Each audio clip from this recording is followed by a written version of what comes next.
秦渊，现在正式通知你，因为你在新兵连服役期间屡次违反部队纪律，不服从命令，辱骂上级，训练消极，经军部、师部、团部开会决定，立即将你送回户籍地，交接给当地政府武装部进行开除军籍，并进行进一步的处罚。秦渊躺在部队床上，一脸懵逼地看着站在窗边冲自己语气严肃说话的东西。此时的他脑子很是混乱。什么情况？我就在高强度的选拔训练中晕过去而已，醒来就被开除军籍了，开什么玩笑？什么时候部队的纪律这么严格了？而且我是在参加特种兵选拔，就算没被选上，最多也是被退回原部队而已吧。这开除军籍是什么鬼？等等，刚才他说新兵连期间，新兵连你妹啊！老子都2年老兵了，好吧，哪来的新兵连？这时他的脑袋忽然传来一阵刺痛，无数信息快速涌入他脑海中。片刻后，我操！秦渊，你说什么？这小子也太无法无天了，都要被开除军籍了，居然还敢骂人！可秦渊却是懒得理会他们，他快速爬起来，冲到宿舍门口旁边的仪容镜前，看着镜子里面的人，秦渊整个人彻底傻眼。他妈的，老子居然真的穿越了，而且穿越到了一个要被开除军籍的新兵蛋子身上。融合的记忆中，秦渊知道自己穿越到了一个同名同姓的新兵身上。要是这新兵是正常的一个兵也就算了，可特么的，这家伙居然是一个刺头兵，从小娇生惯养，吃不了苦。进入部队后，各种违抗命令，不服从管理，训练也不参加，为了回家，更是敢对着团长破口大骂。经过几次开导无果后，部队只能将其开除。而刚刚，部队就已经宣读了对他开除军籍、驱赶出部队的命令。我这上辈子也没造孽啊，为啥要这样对我？秦渊满腹委屈，恨不得将这具身体原主人的祖宗18代骂个遍。秦渊，刚才跟你宣读的决定书，你听到没有？那个，各位首长、领导，我知道错了，能不能不要开除？我还想当兵，让我继续留在部队好不好？钟校和众人面面相视，这家伙又在这里抽什么风？之前不是嚷着喊着闹着，各种作妖，就是为了部队能将其赶回家去吗？这会儿睡了一觉，怎么就变了？不过现在知道错也已经晚了，早知今日何必当初。既然军部的命令下来了，这个决定就不会再改变。回去后好好为你的错误接受惩罚吧，将他和他的行李带出来，立即送回户籍地去。老天啊，你特么太会坑人了吧！电视和小说里面，人家穿越过来，不是成为超级富二代，要么就是自带主角光环的修仙者啊，超级学霸啊！你特么给我一个被开除军籍的身份，同样是穿越者，怎么老子运气就这么累？开除军籍啊，好听点说是劝退，难听点就是逃兵啊！这要是传出去，别说自己的脊梁骨了，自家祖宗18代的脊梁骨都要被人民群众戳穿了。好像出事，秦渊，你在这里等着，不要乱动，我下车看你。老姜，怎么了？前面发生了什么事？你是军人，太好了，有军人在，有几辆车快被埋掉了，你看，就是前面那辆黑色的车，前面还有。什么？大部分都已经被滑坡下来的黄泥土给压住了，里面的人出来没有？没有，都被压住了，怎么可能出得来？那救人啊！你们愣着干嘛？同志，我们不敢啊！你看前面还有不少山体，滚滚山水冲下来，随时会再次出现滑坡。那你们继续待在这里，不要再往前。还有，快帮我报警，叫救护车！放心，没事了，我们来救你们了。秦渊，你愣着干嘛？救人啊！放心，没事，你继续救人，我将人扛到安全区线。麻烦你们赶紧帮他包扎一下，或者送他去医院。拜托了。不敢跟着军人同志去救人，但也不能冷漠到连人家冒死救出来的人都不管吧？拿着这个，两位同志，你们快回来！你们上面坡上的泥土有些松动，随时可能会掉下来，你们快走啊，不然会没命的。可风雨太大，电闪雷鸣的，秦渊两人压根就听不到。就算听到，他们现在也不能撤离，因为他们已经弄掉了一层泥土，隐隐约约能看到里面的人影。那是一家3口，估计是父母带着孩子出去玩或者干嘛的。可风雨太大，电闪雷鸣的，秦渊两人压根就听不到。就算听到，他们现在也不能撤离，因为他们已经弄掉了一层泥土，隐隐约约能看到里面的人影了。那是一家3口，估计是父母带着孩子出去玩或者干嘛的。快，加快速度！上面的一大块泥土和碎石快要撑不住了。如果再被这些碎石泥土压住，整个车子会被压扁，他们就彻底没救了。但两人根本顾不得疼痛。齐安，既然你有作为军人的责任感和使命感，那么你为什么要拒绝服兵役，要回家呢？特么的孙子想回家啊！被压上车之前，我不是不断反抗说不走了，要好好当兵吗？你们也不信啊？合着你没开玩笑？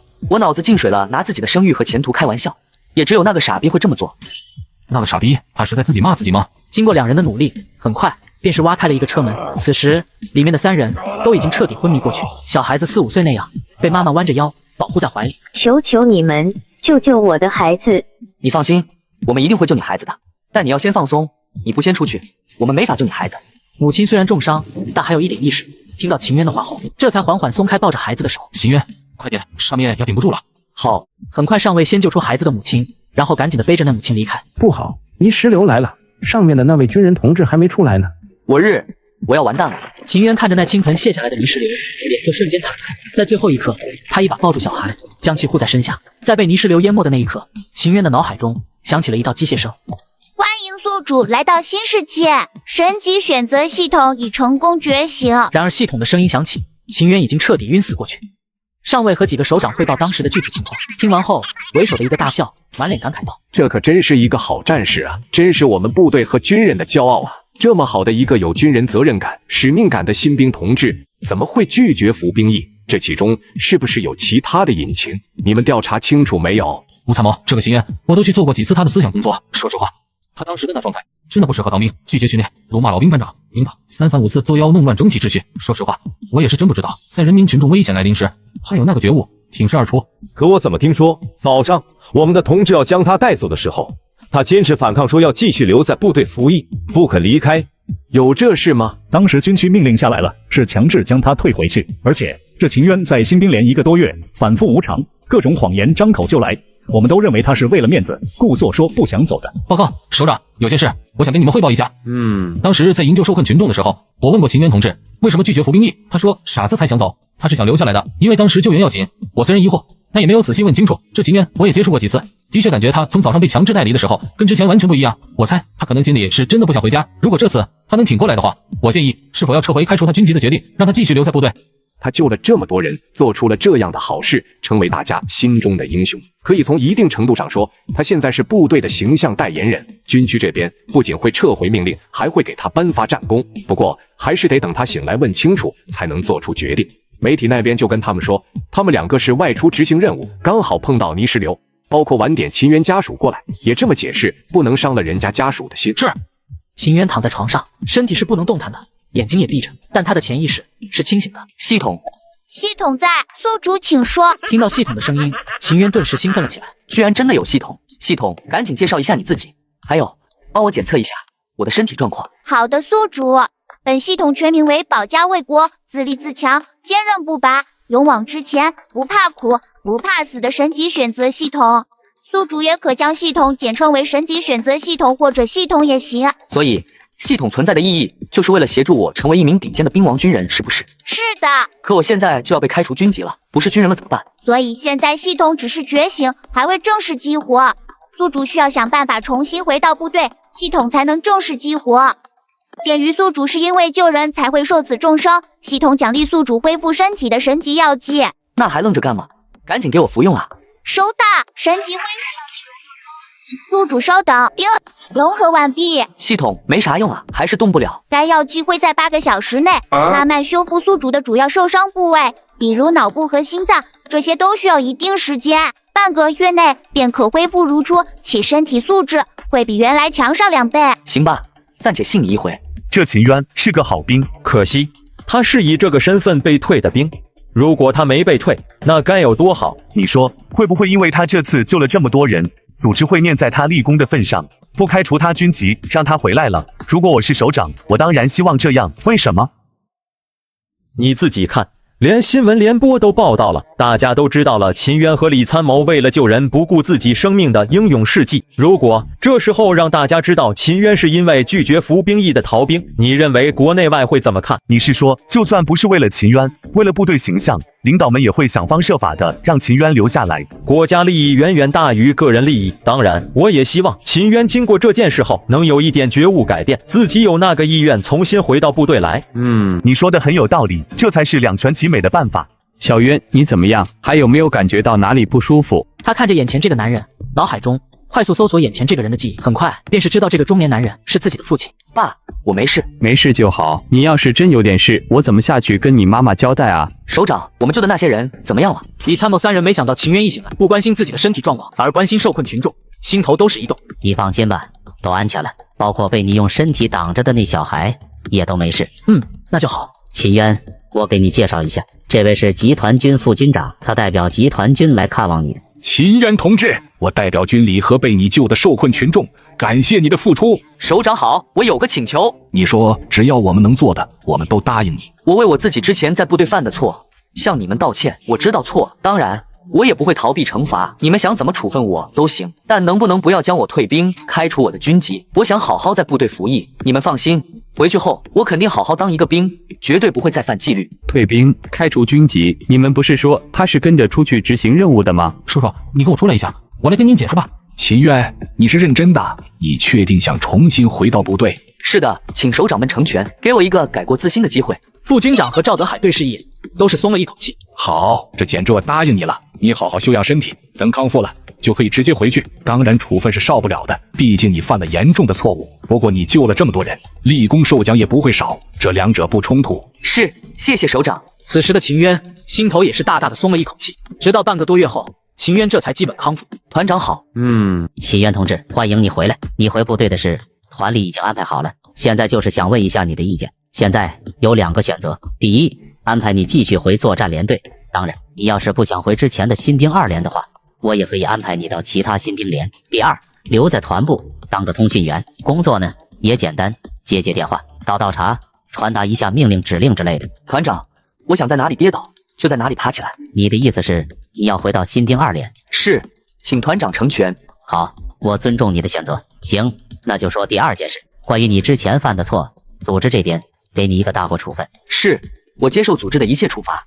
那就第3件事，这次你救了这么多人，按理说单从救人上看，你是只能获得一个2等功，离1等功标准还差一点。可这件事在全国影响很大，你也侧面为部队的良好形象做了很好的宣传，从这点上说，也算是你的立功的表现。并且最后关头，你还用自己的身躯为一个小孩挡住了致命一击，自己受了重伤，差点牺牲。所以经过军里开会决定，将授予你和李参谋1等战功1次，向全军全社会通报表扬。1等功，部队有句老话，3等功站着领，2等功坐着领，残疾等身体状况；1等功躺着领，全身残疾或者牺牲等身体状况。而自己这回是站着领1等功，几十年来也没有几个人能够拥有这样的荣誉啊！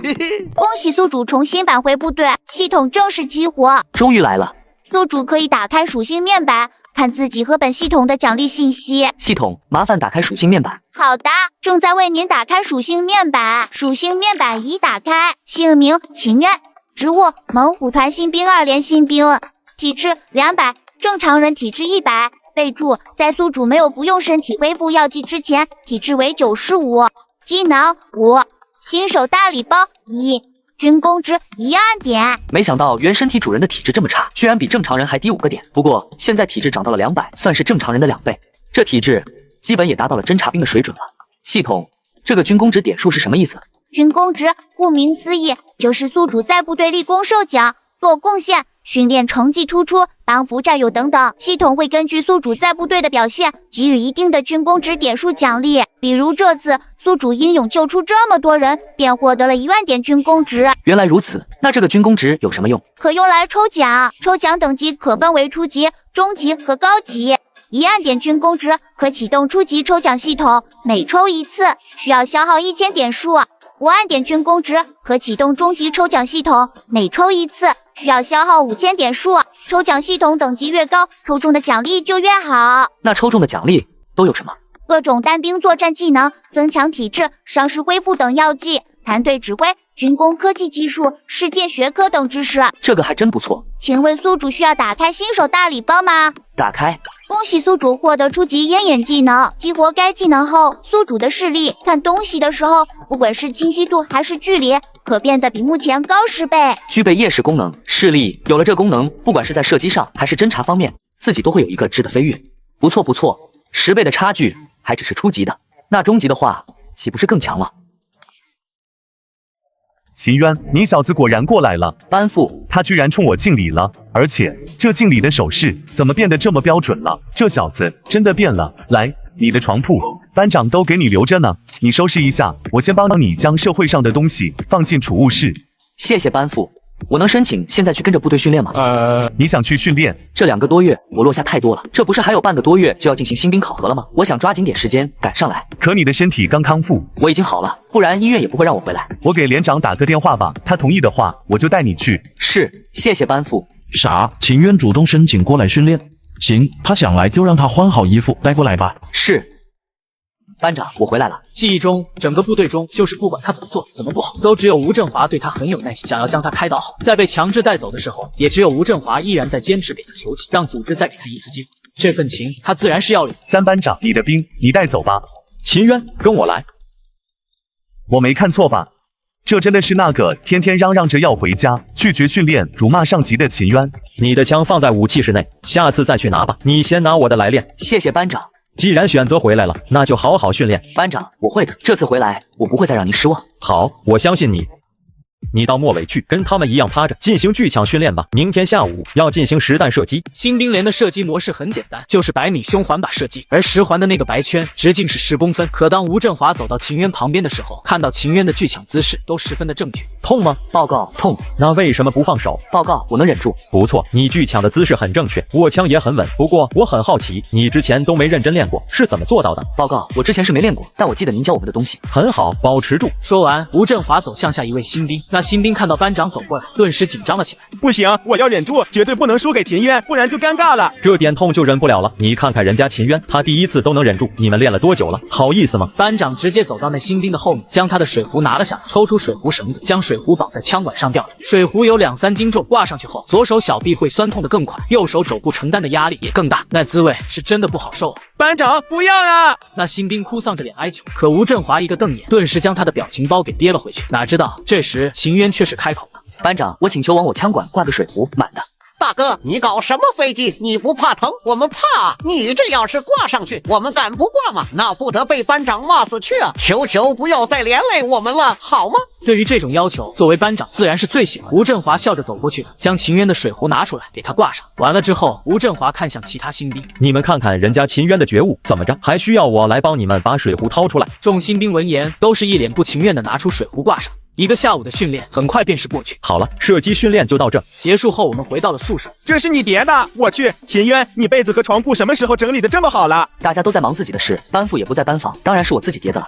你怎么能叠得这么好？以前你不是叠的像豆腐渣一样的吗？那是我没认真叠。合着只要你一认真，就能叠得这么好。不错，秦渊，你是当兵的料。早上全连集合，前往靶场进行实弹射击。团长这时也是来到了。今天是你们入伍的第3次实弹射击，老规矩，谁能打出满环的成绩，便可获得团嘉奖。现在又经过10天的瞄准巨抢训练，我相信你们肯定也有了很大的进步。告诉我，有没有信心？有。赵德海满意点头，当即宣布射击开始。检测到宿主正在进行实弹射击，系统发布新任务，打出满环成绩可获得体质极限翻倍奖励技能。系统，这个技能具体说说。例如，宿主在进行体能训练，只要突破极限，自身体质增强了20个点，那系统便会再额外奖励20个点，以此用来鼓励在进行体质体能训练时更加的努力。这么一听，秦渊顿时就明白了。以我前世的射击经验，再加上系统奖励的这个鹰眼技能，让我的实力大增。只要我控制好节奏，将枪聚稳了，未必打不出满环来。想到这，秦渊立即就接下了这个任务。秦渊紧张吗？不紧张，紧张就紧张，没啥不好意思的。之前我们第1次打也紧张的要死，特别是刘小胖，紧张的5发子弹有2发脱靶了，只打了10几环。你毕竟是第1次打，紧张点也正常，没事，就按照昨晚走的流程来，即便打不及格也没什么，后面还有机会。很快，一连便是打完了，轮到他们新兵2连开始瞄准。秦渊当即启动鹰眼技能，顿时间100米外那原本用肉眼看去有些模糊的100米胸环靶，瞬间变得清晰了起来。在瞄准了大概5-6秒，秦渊终于开枪，居然有3个打出了49环的成绩，还有1/3都打出了40环以上。看来这第3次实弹射击，你们新兵一连的平均成绩又是新兵营第1。看来这第3次实弹射击，你们新兵一连的平均成绩又是新兵营第1了。我说你们新兵一连是怎么训练的？都拿了2次第1了，这第3次就不能让我们这几个连啊？别说了，3次实弹射击都没有1名新兵打出满环。你们2连的成绩出来了，不错不错，恭喜你们，居然有人打出了满环。听到这话，朱成激动的快速冲过去，一把夺过上尉手中的那连队成绩单。秦渊，没搞错吧？那个逃兵，他居然打出了满环成绩，怎么可能？几个连长都是一脸震惊，包括朱成也是不敢相信。秦渊之前可是1次实弹射击都没有打过啊，这一回来才练了半天就能打出满环成绩来。怎么着？是你们2连有人打出满环来了？报告团长，是新兵2连的秦渊打出了满环。什么？谁？秦渊？显然赵德海也被震惊到，换作是其他任何一人，赵德海都不惊，但如果秦渊，那就真的让人匪夷所思了。体能好，射击牛，这样的兵怎么就会拒绝服兵役了？确定没有统计错？团长，按照规定，凡是打了满环的靶子都会收起来。您看，这就是秦渊的靶子。赵德海靠上去看了一下，发现真的是5发子弹全在10环圈内。真没想到，这小子居然有这么好的射击天赋，会不会是运气太好的原因？众人转头看向他，包括赵德海，微微皱眉。那连长赶紧解释道：我这也是猜测。你们想，这秦渊第1次打实弹就打出了满环，当然以往新兵中也有这种例子，但人家那是好好训练，并且服从部队指令的，跟这秦渊不一样啊。他昨天中午才回来，就练了1个下午，就打出了满环成绩，这个谁都不相信啊。不管是运气也好，实力也罢，人家秦渊的确是打了满环，这成绩依然有效。谢谢团长。不过关于他打满环的成绩，先不公布，不是还有2次吗？等打完3次再看。是，那我就不跟连队公布，先等3次打完再一起公布。其他连队也一样，到时候打完再一起公布吧。秦渊感觉如何？还行，等会还要打2次，保持第1次状态就行了。班长相信你可以。秦渊点了点头，我不会让你失望的。很快，第2次开始，秦渊打得依然很谨慎，成绩也很快出来。指挥所这里，众人再次看到秦渊的成绩，都是沉默。1次是运气，2次还是运气吗？几个连长不说话了，而一边的朱成已经激动的不行。团长，那秦渊打了2次满环，是不是有2个嘉奖啊？你说呢？朱成缩回去，呵呵笑了笑。那就一次。你以为团嘉奖是随便给的？新兵连3个月，团嘉奖只给第1个打出满环成绩的新兵，这个还需要我再解释吗？几个连长纷纷点头。那这成绩要现在公布吗？急啥？不是还有1次吗？打完再说。我倒要看看这第3次秦渊这小子还能不能再打1次满环。其他几个连长都是一脸羡慕的看着朱成。之前秦渊离开之前在连队里作妖闹的，他们都在庆幸，好在这个秦渊没有分到他们连队去。可现在看到秦渊这射击成绩，他们都恨不得将秦渊给抢过来。1个小时后，第3次也终于全部打，成绩也出来，全新兵营再次集合。赵德海一脸笑容洋溢的站在前，扫视着下面的几百名新兵，目光还在新兵2连的秦渊身上停留了片刻。今天是你们军旅生涯的第3次实弹射击，也是新兵结训考核前的最后1次。成绩我很满意，不管是个人成绩还是你们各连的整体成绩，都比第2次好了很多。赵德海举起右手，伸出3个手指，含笑大声道。而这一次令我感觉到十分惊喜和意外的是，居然有3次满环的成绩出现。这话一出，下面的几百新兵和班长都是一阵躁动。你们听的没错，就是3个满环。现在由我来宣布，打出满环成绩的这名新兵，按照规定，打出满环的新兵同志将会获得团嘉奖。让我们一起来看看是谁这么厉害。说完，赵德海明知道是谁的情况下，依然还是拿起名单表，卖起官司。第1次打出满环的新兵同志是新兵2连3班秦渊。当听到自己的名字，秦渊下意识地应了一声。怎么会是秦渊？印象中他好像从来没有打过实弹吧？这样也能打出满环？肯定是运气，这小子就是运气太好，蒙到了满环。第2次射击满环者来自新兵，众人再次期待起来。新兵2连，又是新兵2连，而新兵2连这边再次激动起来，特别是连长朱成，那脖子扬的都恨不得当场拿钳子出来多拔高几公分，好让其他几个连长敬礼。而其他连的几个连长看到朱成那嘚瑟的样，都恨不得朝着他丢鞋子过去。新兵2连那些以往成绩好的新兵纷纷翘首以盼，这回是我了吧？秦渊。又是秦渊，合着这小子打了3次，2次都是满环。接着赵德海开始宣布第3次，不会第3次满环的也是秦渊吧？众人这猜测想法一出，赵德海这边新兵2连3班秦渊3个名词已经脱口而出。还真是他，打3次满环，太溜了吧？这要牛逼，当初为什么要拒绝服兵役，要当个逃兵？赵德海很理解下面几百名新兵那惊讶的情绪。让我们掌声有请秦渊同志上来。老秦牛逼啊！赶紧上去拿你的团嘉奖，快！秦渊也在众人那热烈又羡慕的掌声下跑了上去，冲赵德海敬礼，然后再冲下面的众人敬礼。之前我说了，谁打了满环，团嘉奖奉上。声音落下，团宣传部部长便是拿着大红花和团嘉奖证书过来了。在众人满脸羡慕的目光下，赵德海亲自给秦渊戴上了大红花，奉上证书。谢谢团长。怎么不高兴不激动？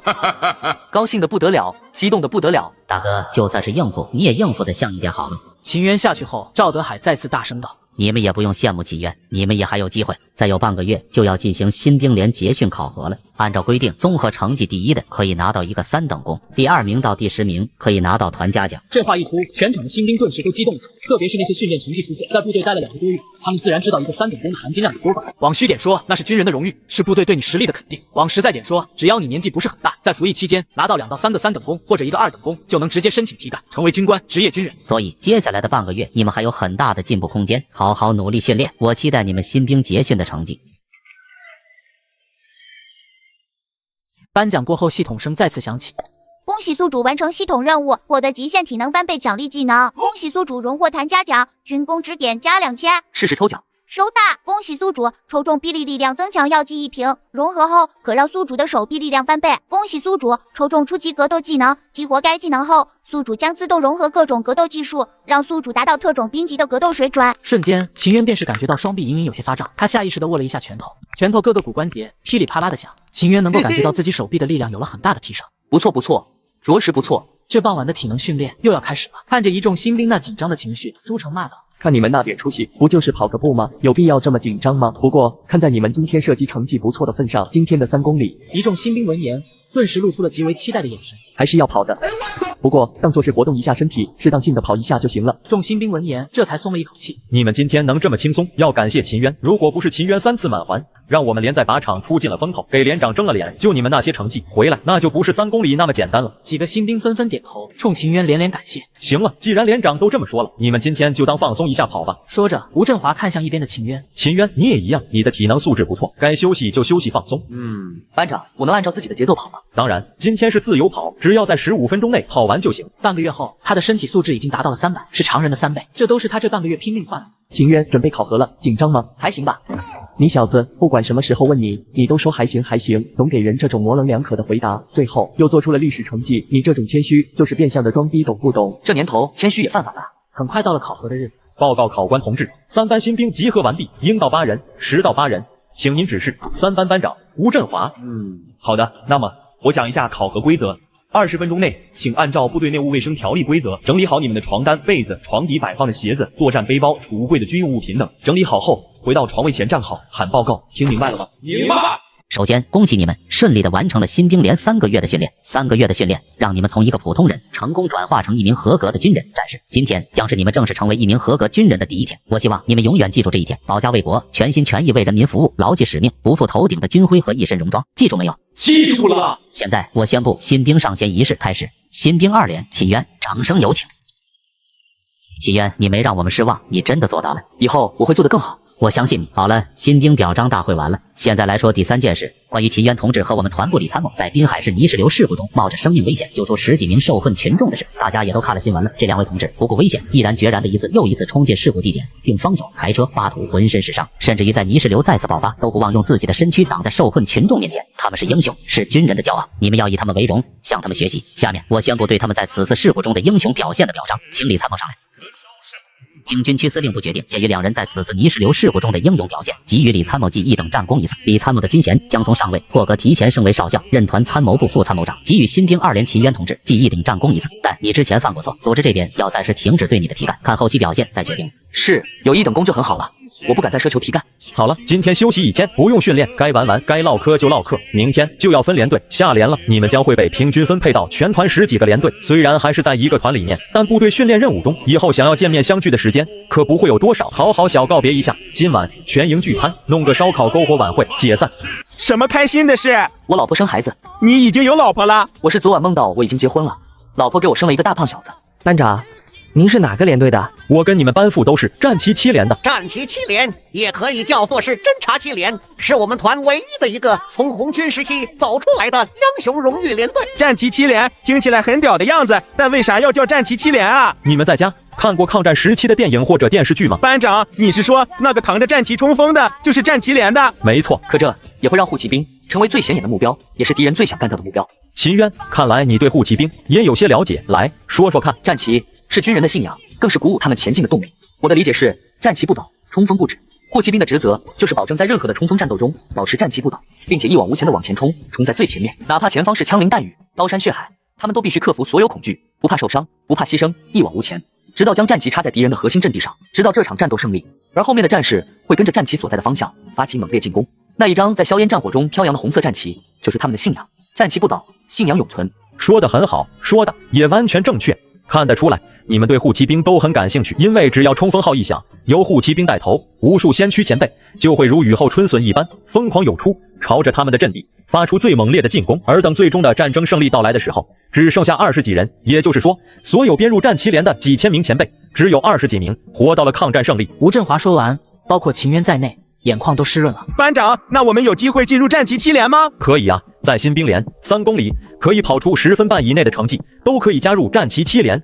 哪怕你其他科目一般般，10分半。突然，众人都纷纷转头朝着秦渊看过去。那秦渊岂不是可以加入战旗7连了？当然，如果连他都进不了，那咱们全集团军的新兵都没有人有那个资格了。你们也不用垂头丧气。下联后，如果你们武装5公里能跑出18分以内的成绩，也是可以申请的。他们轻装3公里都要跑11分钟、12分钟以外，轻装5公里能跑到18分钟。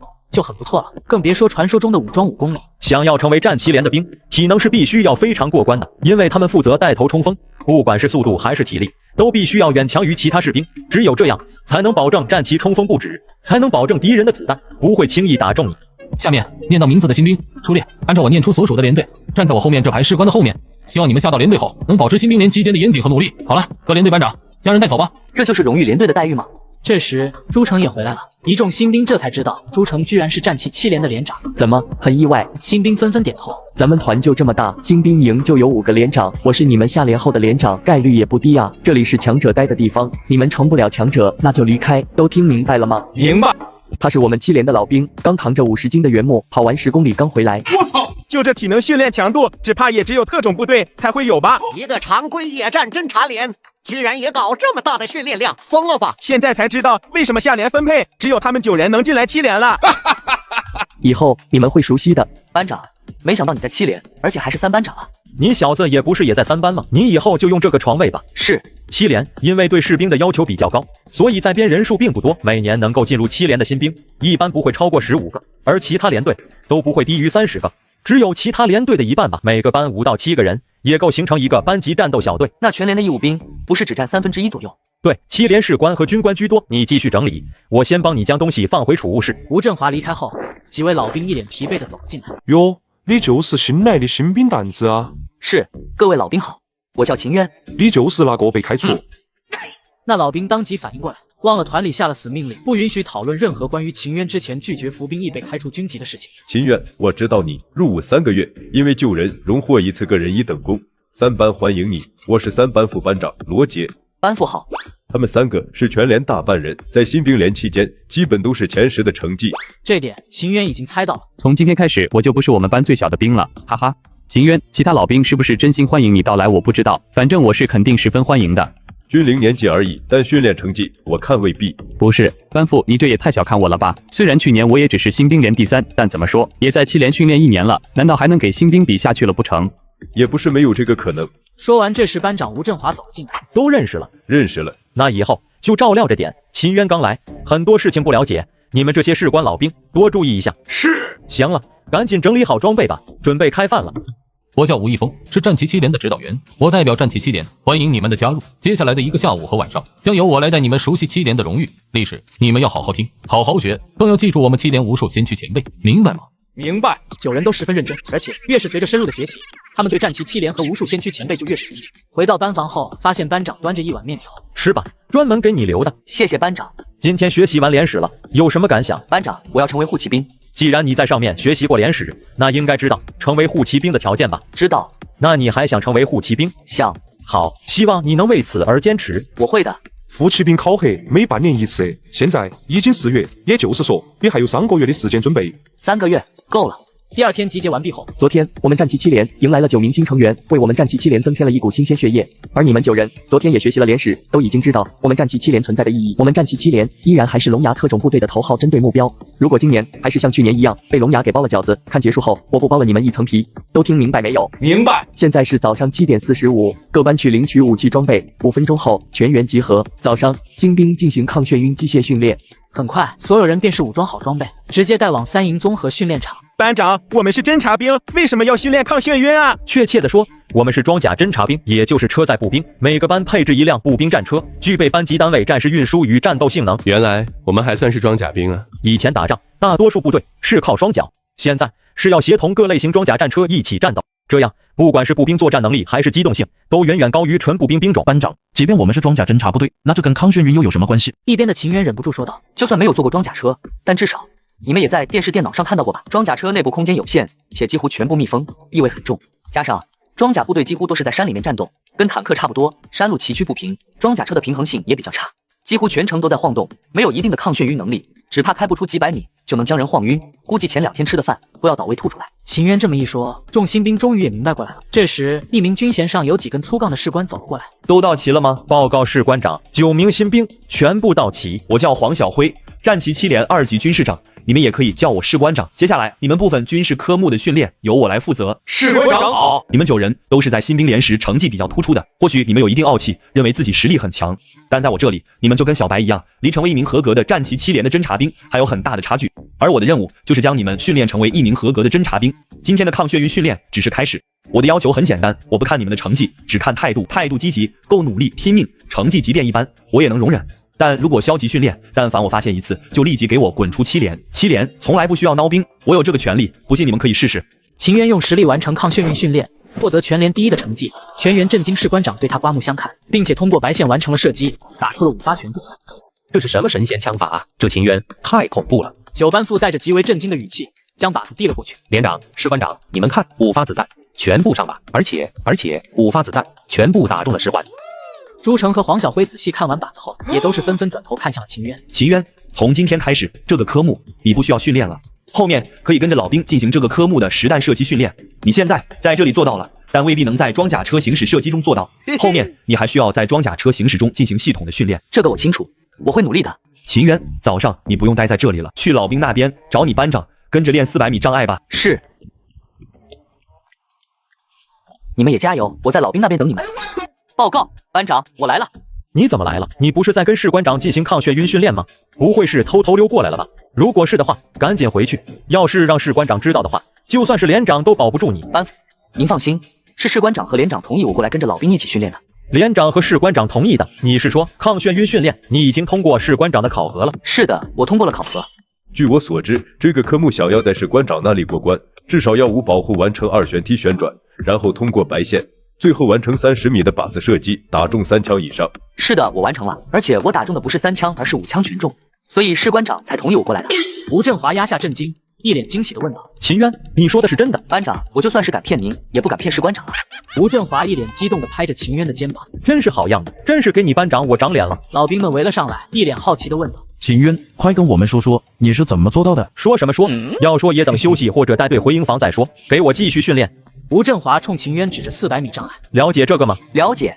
这个他当然了解。前世虽然是陆航旅的，但也经常训练这400米障碍。即便没有系统协助，他的400米障碍跑的战术动作技术也是非常不错的。新兵连的时候，咱们也没有训练过这个科目吧？你从哪里了解的？电视上啊，各类军事论坛、电影、电视剧里面有很多关于400米障碍的训练视频呢。你不是要告诉我入伍前你也训练过吧？那倒没有，不过我从小相对好动，喜欢攀爬各种障碍东西。虽然跟这科目的障碍不太一样，但感觉也相差不是很大，无非是就是调整好战术动作罢了。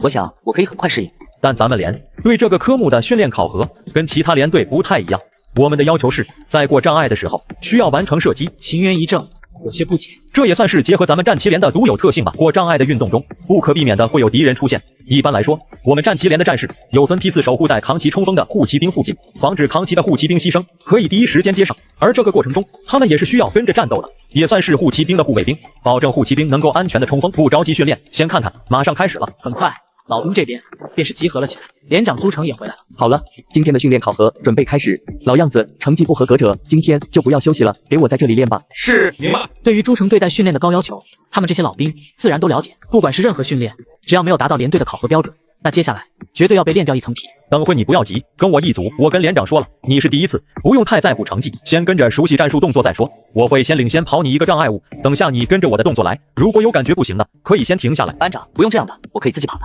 400米障碍没有系统的训练过，可不是那么容易过的。我们连队是体力、战术动作、射击的协调配合，你可要认真对待。随着士官裁判的一声令下，吴振华和秦渊便是冲了出去。看来你没蒙我，你在家的确练过一些。既然这样，后面我就加速了。好。当秦渊回到起点的时候，老兵问道：“秦渊，你跑了多长时间？2分54秒。没事，毕竟是第一次跑，这个成绩也不算太差。后面努力一点，迟早能像我们一样跑进2分钟以内的。哦，对了，跑完了不是在终点休息的吗？你怎么跑回起点来了？我打算再跑一次。秦渊，你着急什么？第一次跑这样真的不错了，你这刚跑完，体力能跟得上吗？可以的，刚才跑完也不是很累，再休息一下，我跟着最后一组跑就行了。怎么样，新兵蛋子准备好了吗？好了，那咱们来比一比。好啊，既然是比，老兵你可不要放水啊。我倒是敢放水才行啊。我又不是你班长，等会放水了，完不成训练任务，我还不得被连长操练啊？准备好了吗？准备好了。秦渊与老兵比赛400米障碍训练，老兵本以为自己能够稳操胜算时，秦渊的旋风陀螺转全力出击，直到冲到终点后，计时员快速按下暂停键，1分38秒。此成绩一出，在场的所有老兵都如同怪物一般看向秦渊。小变态，太能跑了！废话，这小子刚才过障碍是怎么过的？你们又不是没看到。谁特么看到了，还不得被震惊的迷惑啊！好小子，真是给你班长我长脸了。秦远腾空而起的那一招，回头教教我。可以啊，只要你想学，我可以教。恭喜宿主完成隐藏训练任务，在1分40秒内完成7连400米障碍跑，奖励初级特种狙击技能。激活该技能后，宿主可拥有高级狙击技术，1200米范围内，只要宿主狙枪够稳，对狙击枪有足够的熟悉了解，就能做到100%命中目标。好家伙，一定要找个机会了解了解狙击射击，好将技能吃透融合才行。吃完中餐，朱成便是让那几个跑不进1分50秒的老兵去加训。报告班长，我想去跟着训练，可以吗？这话一出，3班老兵和其他班级的老兵都是表情一愣。不是，秦渊，你都跑出1分38秒的成绩了，这个成绩足可以排进全连前10，你还去练什么鬼？这个成绩或许是还不错，但对我来说还不够。护骑兵的考核标准是1分33秒以内，我现在还差5秒钟呢，我还得继续加强体质上的淬炼以及过障碍的技巧训练，不然这5秒钟的差距，3个月内我很难做到。众老兵面面相视，片刻后便是全部惭愧的微微低头。看看你们，再看看人家秦渊，你们只想着合格就行，可人家秦渊是在挑战极限，朝着护骑兵冲锋。连长朱成对老兵进行了一顿输出。秦渊，你去练吧，以后只要不是集体训练时间，你想怎么训练都行，只需要跟你班长请示一下，告诉他具体位置就好。3班长到，秦渊这边你要配合好，当然了，也要多注意他的身体状况，让他注意劳逸结合，不能太过度。是。朱成微微点头，再次看向秦渊。秦渊，从目前来看，你是最有希望成为目前我们战旗7连的护骑兵的。我相信你，也希望你能保持这份热血和激情，不要轻易放弃。是，兄弟们，作为老兵的我们，难道还真能让新兵比下去不成？咱们也去训练，让咱们连的新兵同志看看我们老兵的风采。好，走起，干就完了。早上，你在400米障碍中过完障碍后的射击比较标准且具备高效的实战性。今天下午，我们要在这里训练100米运动宿舍，让我看看这种系统的射击模式，你打得怎么样？连长，这个100米运动宿舍我还没训练过。不急，还是老兵先上，你们这批新兵最后再上。再说了，400米障碍跑，你早上不也是第一次跑吗？不照样跑出了好成绩？这100米宿舍，我相信你也能行。是，我会努力的。很快，老兵这边便是开始训练。100米运动宿舍，顾名思义，就是向前运动100米，一共10发子弹，每运动10米，便会出现一个人头铁靶，靶子都隐藏在一些障碍物后面，无规律从障碍物的左右上冒出，且是晃动的。当你到达一个射击点后，30米外的靶子会立即弹出，你要在2秒钟内将其打中，有点400米障碍的意思。只是这100米运动不需要过障碍，规则要求要在射击点内才能开枪，并且2秒钟射击完毕，否则视为脱靶。一共10个靶子，要命中8个以上，且到达终点时间不超过45秒钟才算合格。当然，这是我们7连的标准，其他连队的话，不超过1分钟打中6个目标就算合格。好家伙，又比其他连队的标准高了不止一点点。老秦，你感觉如何？中午休息，我听班里老兵说了你在400米障碍训练的事情。现在这个100米运动宿舍，你告诉我，你能做到像老兵这样吗？做不到。终于有你不太行的科目了。很快。都看到了吧，这就是我们战旗7连老兵的实力。怎么样，你们有信心超过他们吗？有。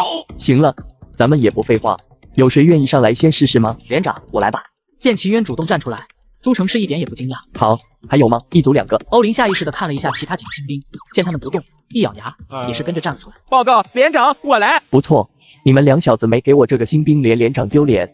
射击规则，刚才你们班长跟你们说清楚了吧？说清楚了。好，那就去准备吧。3分钟后开始。秦渊，咱们可不能给新兵丢脸啊！那是当然的，咱们用实力狠狠打一下这群傲气老兵的脸。好，打他们的脸，准备好了吗？准备好了，预备，开始。秦渊靠着精准枪法完成100米宿舍10连中，并且仅用35秒完成。全场老兵和新兵纷纷惊掉了下来。恭喜你，这个科目你已经达到了护骑兵的考核标准，只要3个月后你能够保持这个成绩，这门科目就算过了。我会巩固保持住的。护骑兵的这门科目的考核标准就是35秒钟。秦渊有信心后面还可以再突破，但需要身体素质再变强一点。好你个秦渊，你又骗我，你不是说你做不到像老兵那样吗？是做不到啊，我即便是放水随便打也能轻松打进40秒。你让我打40秒以上，跟大部分老兵一样的成绩，这个的确有点难啊。我也不能故意放水，太明显不是。在听到秦渊这些凡尔赛的话后，其他老兵都恨不得冲上来跟他大战300回合。能不能不要说出来啊？我们这些老兵不要面子的吗？到了傍晚，连长又把所有人集合在了训练场。新兵蛋子，你们别愁眉苦脸的，今天白天的训练只能说是基础，接下来进行体能训练，跑山路5公里。听到这话，不少新兵松了一口气。还好只是5公里，努力还能坚持。小问题，小问题。可秦渊总觉得那些老兵的眼神不对劲，他已经看到有好几位老兵叹息一样的看向他，似乎在等着看他们的热闹。只是单纯的跑山路也没意思吧？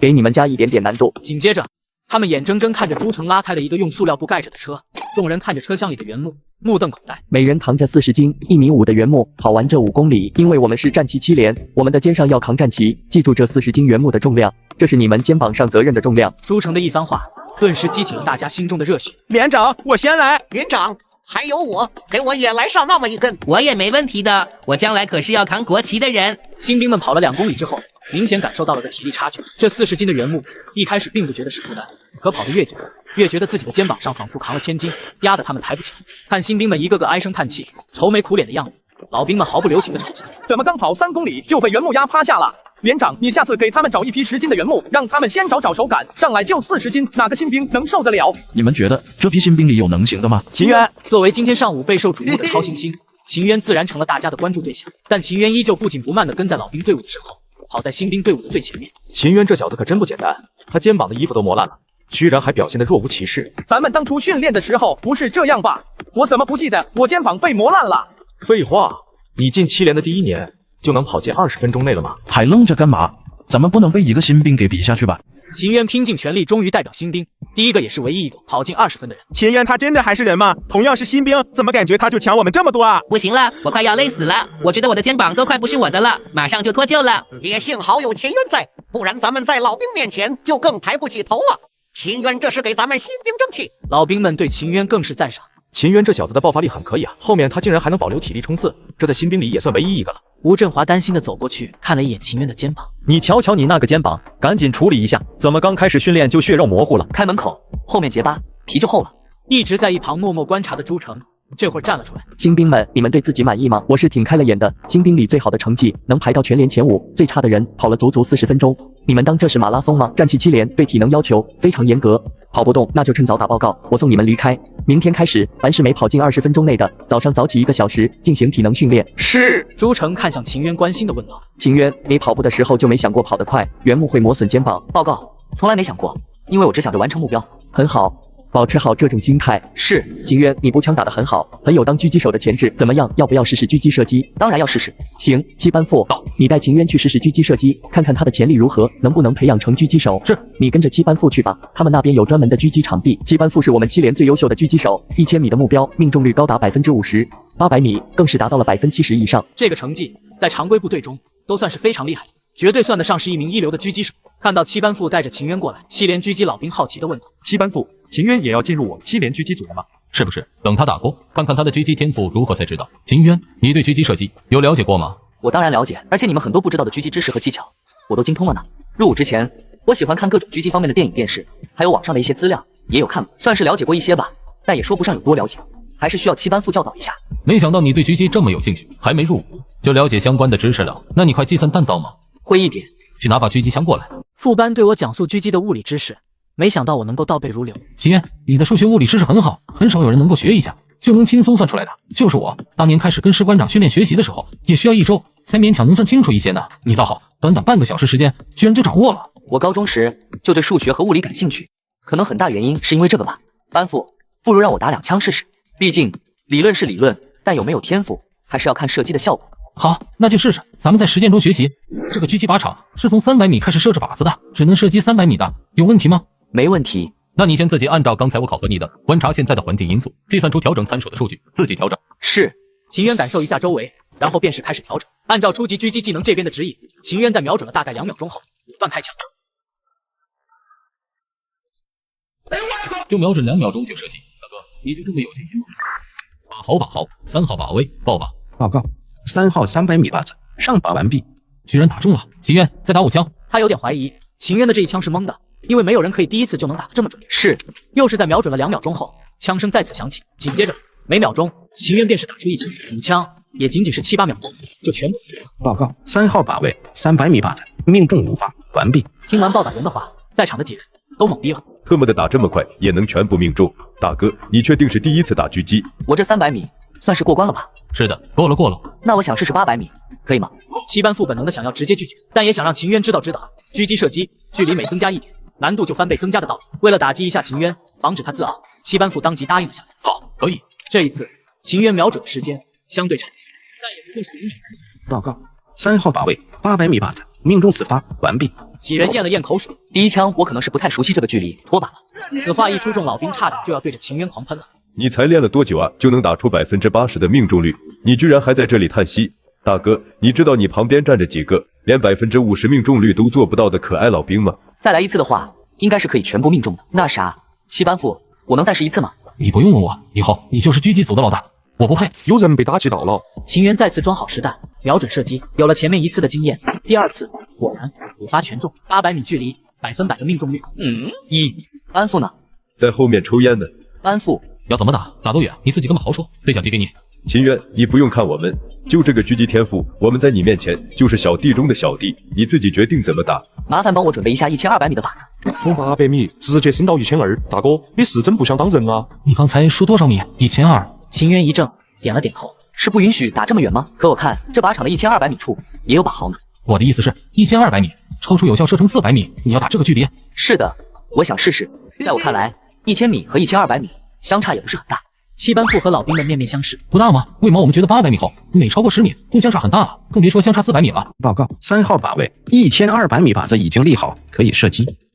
秦渊当即开始瞄准，而这次秦渊瞄准的时间就更长一点。后面的老兵都是屏住了呼吸，看着秦渊。终于在瞄准的10秒钟左右，秦渊果断开枪。报告，3号靶1200米靶子没上靶，完毕。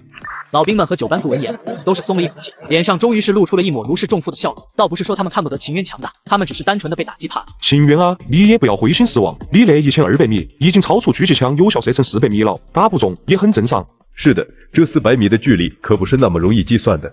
我劝你先几10米这样一点点增加来练。秦渊，老兵们说的没错，虽然你的狙击天赋非常之高，甚至远远在我们这些人之上，但毕竟经验还不足。1200米真的超出有效射程太多。几人本以为秦渊会放弃，听从他们的建议，不料没关系，我再试几次吧。刚才拿枪虽然脱靶了，但我也找到了一点窍门，想再试几次，希望班副允许。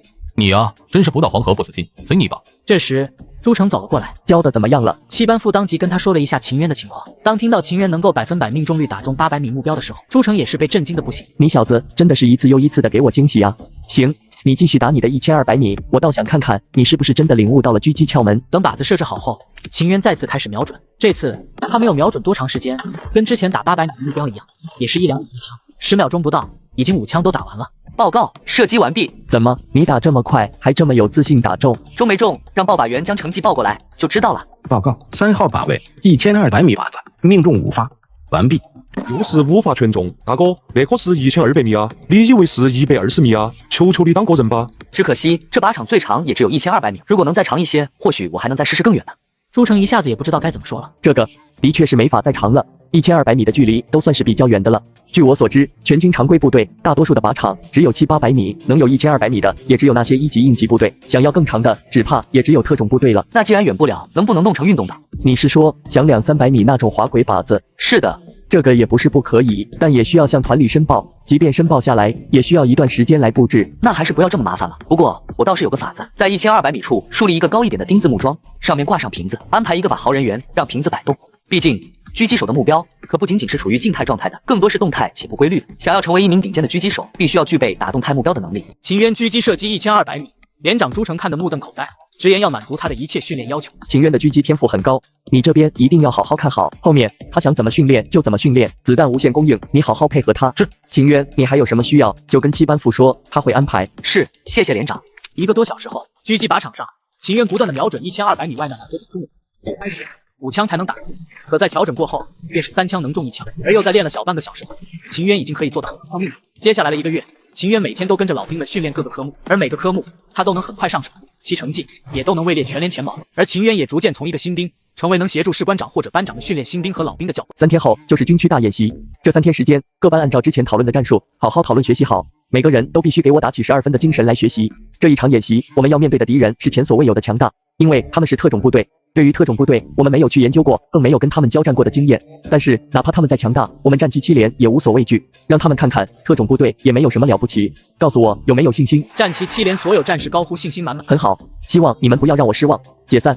班房内，班长以前每2、3年就有一次军区大演习，甚至跨军区演习。难道我们连都没有跟特种部队交手过吗？你以为特种部队是什么单位？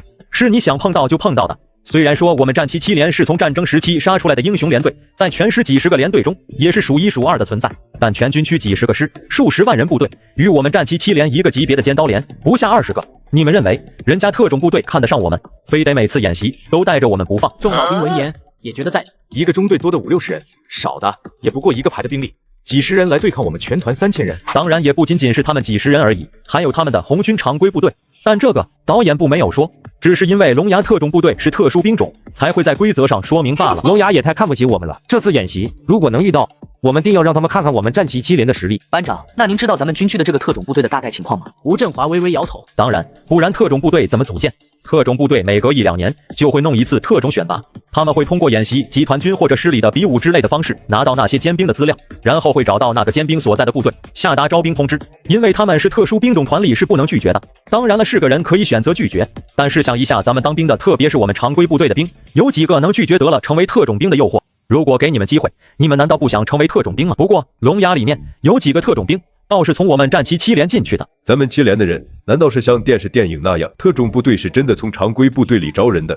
其他2个4、5年的老兵相视一笑，显然他们也都知道这个事。秦渊和几个老兵闻言倒也没有说话，但没口头拒绝，心里就是默认了。班长，那你说有没有可能这次演习我们7连能遇到以前的老兵？谁又知道呢？龙牙也有1000多人，但只有1个中队参加演习，碰到的几率太低了。行了，特种部队就先不聊了。现在我来说一下早上连务会决定下来的班连战术。按照连长指示，咱们每个班形成一个班级战斗小队，按照以前的训练模式，在演习中发挥相应的作用。众老兵闻言都是点头。吴振华转头看向秦渊，但有1个人例外。秦渊，连队决定允许你单兵战斗，不参与班连战术。我单兵战斗？班长，啥叫单兵战斗？这在以前我们训练的战斗模式中都没有过啊。让秦渊1个人战斗，是因为他各个军事科目都极为优秀。这1个月训练下来，你们也看到了，不管是体能、射击，还是侦察、反侦察、伪装、隐藏等等各方面的能力，都是全连第一的存在，甚至于在一定程度上已经跟我们拉开了差距。如果说他继续跟着我们一个战队，到时候只怕是我们会拖累他。秦渊想说点什么，却是被吴振华阻止。你先不要说话，连长这么安排，还有另外一个重要的原因，龙牙的实力我们摸不清楚，但可预知的是，绝对比我们想象中的厉害得多。我们7连又是全团的尖刀连队，龙牙想要对付我们团，肯定要先啃掉我们7连这根硬骨头。不是说我们灭自己志气，长别人威风，差距在这里，我们必须要有自知之明。一旦龙牙率先对付我们7连，说实话，我们7连不知道能不能扛住。一旦扛不住，以秦渊的能力，至少还可以逃出去，这样我们7连也不至于全军覆没。众老兵闻言，均是若有所思的点了点头。秦渊，连队不给你任务，只需要你能尽可能的活着。咱们7连哪怕是战争时期都没有出现过全军覆没的败仗，到了如今这个时期更是不能出现。我们不能让先驱前辈们失望。是，班长放心，我一定铭记于心，在保护好自己的情况下，再尽可能的去重创敌人。吴振华欣慰点头，拍了拍秦渊的肩膀，后面跟秦渊没啥关系了，于是打开了系统面板，体质涨了30个点。关这1个月下来，不管是狙击还是步枪射击，以及400米障碍跑、侦察等等各个科目，因为成绩太过出色，都被连长叫过去给新兵和老兵传授经验了。每天的积累倒是让功勋值达到了10万以上。系统，打开终极抽奖系统吧，我倒要看看终极抽奖系统里面跟初级的比，物品和技能上有什么大的区别。终极抽奖系统已经打开，宿主可以通过消耗功勋值点数来启动抽奖，每抽一次需消耗1样功勋值点数。系统，给我来个10连抽。恭喜宿主抽中蜘蛛技能，激活该技能后，可让宿主在任何环境中，在遇到危险时汗毛立起，提醒宿主做出相应的应战或者躲避措施，同时也具备蜘蛛的攀爬技能。只要不是光滑的环境，宿主都可以直接启用蜘蛛爬行技能，哪怕是180度的陡壁。这终极抽奖系统的奖品的确够牛逼啊！蜘蛛危险感应、蜘蛛攀爬能力，就这2个能力融合进来，在各种作战环境下，自己的保命和战斗能力都能大幅提升了。恭喜宿主抽中黑客技能，激活该技能后，宿主可拥有世界超顶尖的黑客技术。很好，现在连电子信息也可以来了。恭喜宿主抽中陆地装备驾驶技能，激活该技能后，凡是能在陆地能跑的装备，如坦克、装甲车、战车、汽车等等，都拥有超强的驾驶能力。这个好像现在暂时用不到啊，不过后面也能用到。秦渊再等了一下，发现系统声音没有再响起，没了。是的，宿主。好吧，能抽中这3个也勉强能接受了。军演正式开始，战旗7连整装待发，朝着200多公里外的演习场地全员进入一级战备中。秦渊，现在开始，你带够你今天的单兵粮食，就不需要跟着我们一起了，自己找好定位。我这边也给不了你什么建议。你现在的心境比我们这些老兵都差不了多少，我相信你心里会有分寸。是，班长。在秦渊刚隐藏好身形，检测到宿主正在参加军区大演习，系统发布演习任务：第一，至少摧毁一个红军团级部队，令其失去至少70%的战斗力；第二，至少干掉10名龙牙特种兵；第三，完成斩首任务。3个任务每完成1个，便可获得相应的奖励。秦渊看着3个任务，微微沉思。说实话，这3个任务都是极为艰难的。系统啊系统，你可真的看得起我啊！随着夜幕降临，战争终于打响，开始原有计划发起进攻。每个小队的任务已经给你们下达，现在我再重申一遍：第1小队负责端掉猛虎团指挥部，并尽可能的将他们团指挥官俘虏；第2小队负责将俘虏转移；第3、第4小队负责暗杀俘虏各连队主官3期以上士官并转移；第5、第6小队负责他们装备破坏；第7、第8小队负责战旗连，能俘虏的就不要干掉，由韩中队负责带队过去，记住1个也不能留。第9、第10小队负责外围接应和最终围剿，这个任务务必1天内完成。之后还有更艰巨的任务等着我们去执行，都听明白了吗？明白。出发。是。众人离开后，但韩非留了下来。老排长，咱们真的要这么对7连？怎么不忍心？那是我们的老连队。参谋长，你也是从7连出来的，应该知道7连从诞生开始就从来没有打过全军覆没的败仗。我在7连当了3年连长，也曾经是7连的护骑兵。要说对7连的感情，我不比你这个曾经7连的排长少。你都不忍心，你认为我会忍心吗？那这是为什么？我们完全可以将其打败就行，没必要全部干掉吧？你要知道，那样的话会让7连的声誉受到多大的影响。那也总好过让7连永远站在前辈的荣誉上苟延残喘的好。我问你，你离开7连多久了？也有10年了。当时全连只有我和周连长是护骑兵，我离开后，周连长也在2年后牺牲了。之后听说7连就没有再出现过新的护骑兵了。是啊，8年了，没有再诞生过护骑兵。你说再这样下去，7连还配拥有战旗2个字吗？从我那时期到你们这一代，中间从未断层过。可你和周连长都离开后，却是出现了这样的情况，8年都没有再出现过护骑兵，还有什么比这个更失败的？所以您是想通过这次演习彻底打击一下他们，让他们能够支持后勇？我们能做的也只能这样了。行吧，就按照您的意思来。这次过去会遇到不少老战友，希望他们能理解我们的苦衷吧。也要借这个机会多打磨一下他们，顺便看看是否有更好的苗子。7连虽然没落了，但精神还在，跟我们那2个时代也相差不是很大。好，我会注意。这些龙牙特种兵简直太恐怖了，我们就只是看到他们的身影，还没确认呢，就被他们干掉了这么多人。全连出动去追击，竟是怎么都找不到人。返回去时，发现装备也被破坏了，负责看守的也全部被淘汰。我们终究还是小看了这些特种兵，原本以为我们至少还能跟他们斗几个回合，没想到却是1个回合都撑不住，就全被打散了。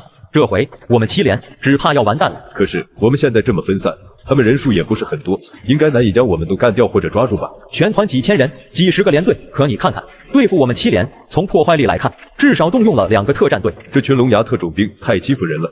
班长，大不了等天亮后，我就冲出去跟他们拼了，就算被淘汰，也要拉上几个电费的。你说的这个，也是我们最后要做的。现在你应该知道为什么连长要安排秦渊1个人单兵战斗了吧？秦渊这小子比我们都要强不少，应该比这些龙牙特种兵都只强不弱。龙牙想要找到他没那么容易。班长，你刚才说我们后面会跟龙牙硬拼，目的除了打乱龙牙的抓捕计划之外，也是想能逃1个是1个，然后为秦渊创造一些有利的逃出龙牙包围圈的条件吧。孺子可教，希望秦渊能够撑住吧。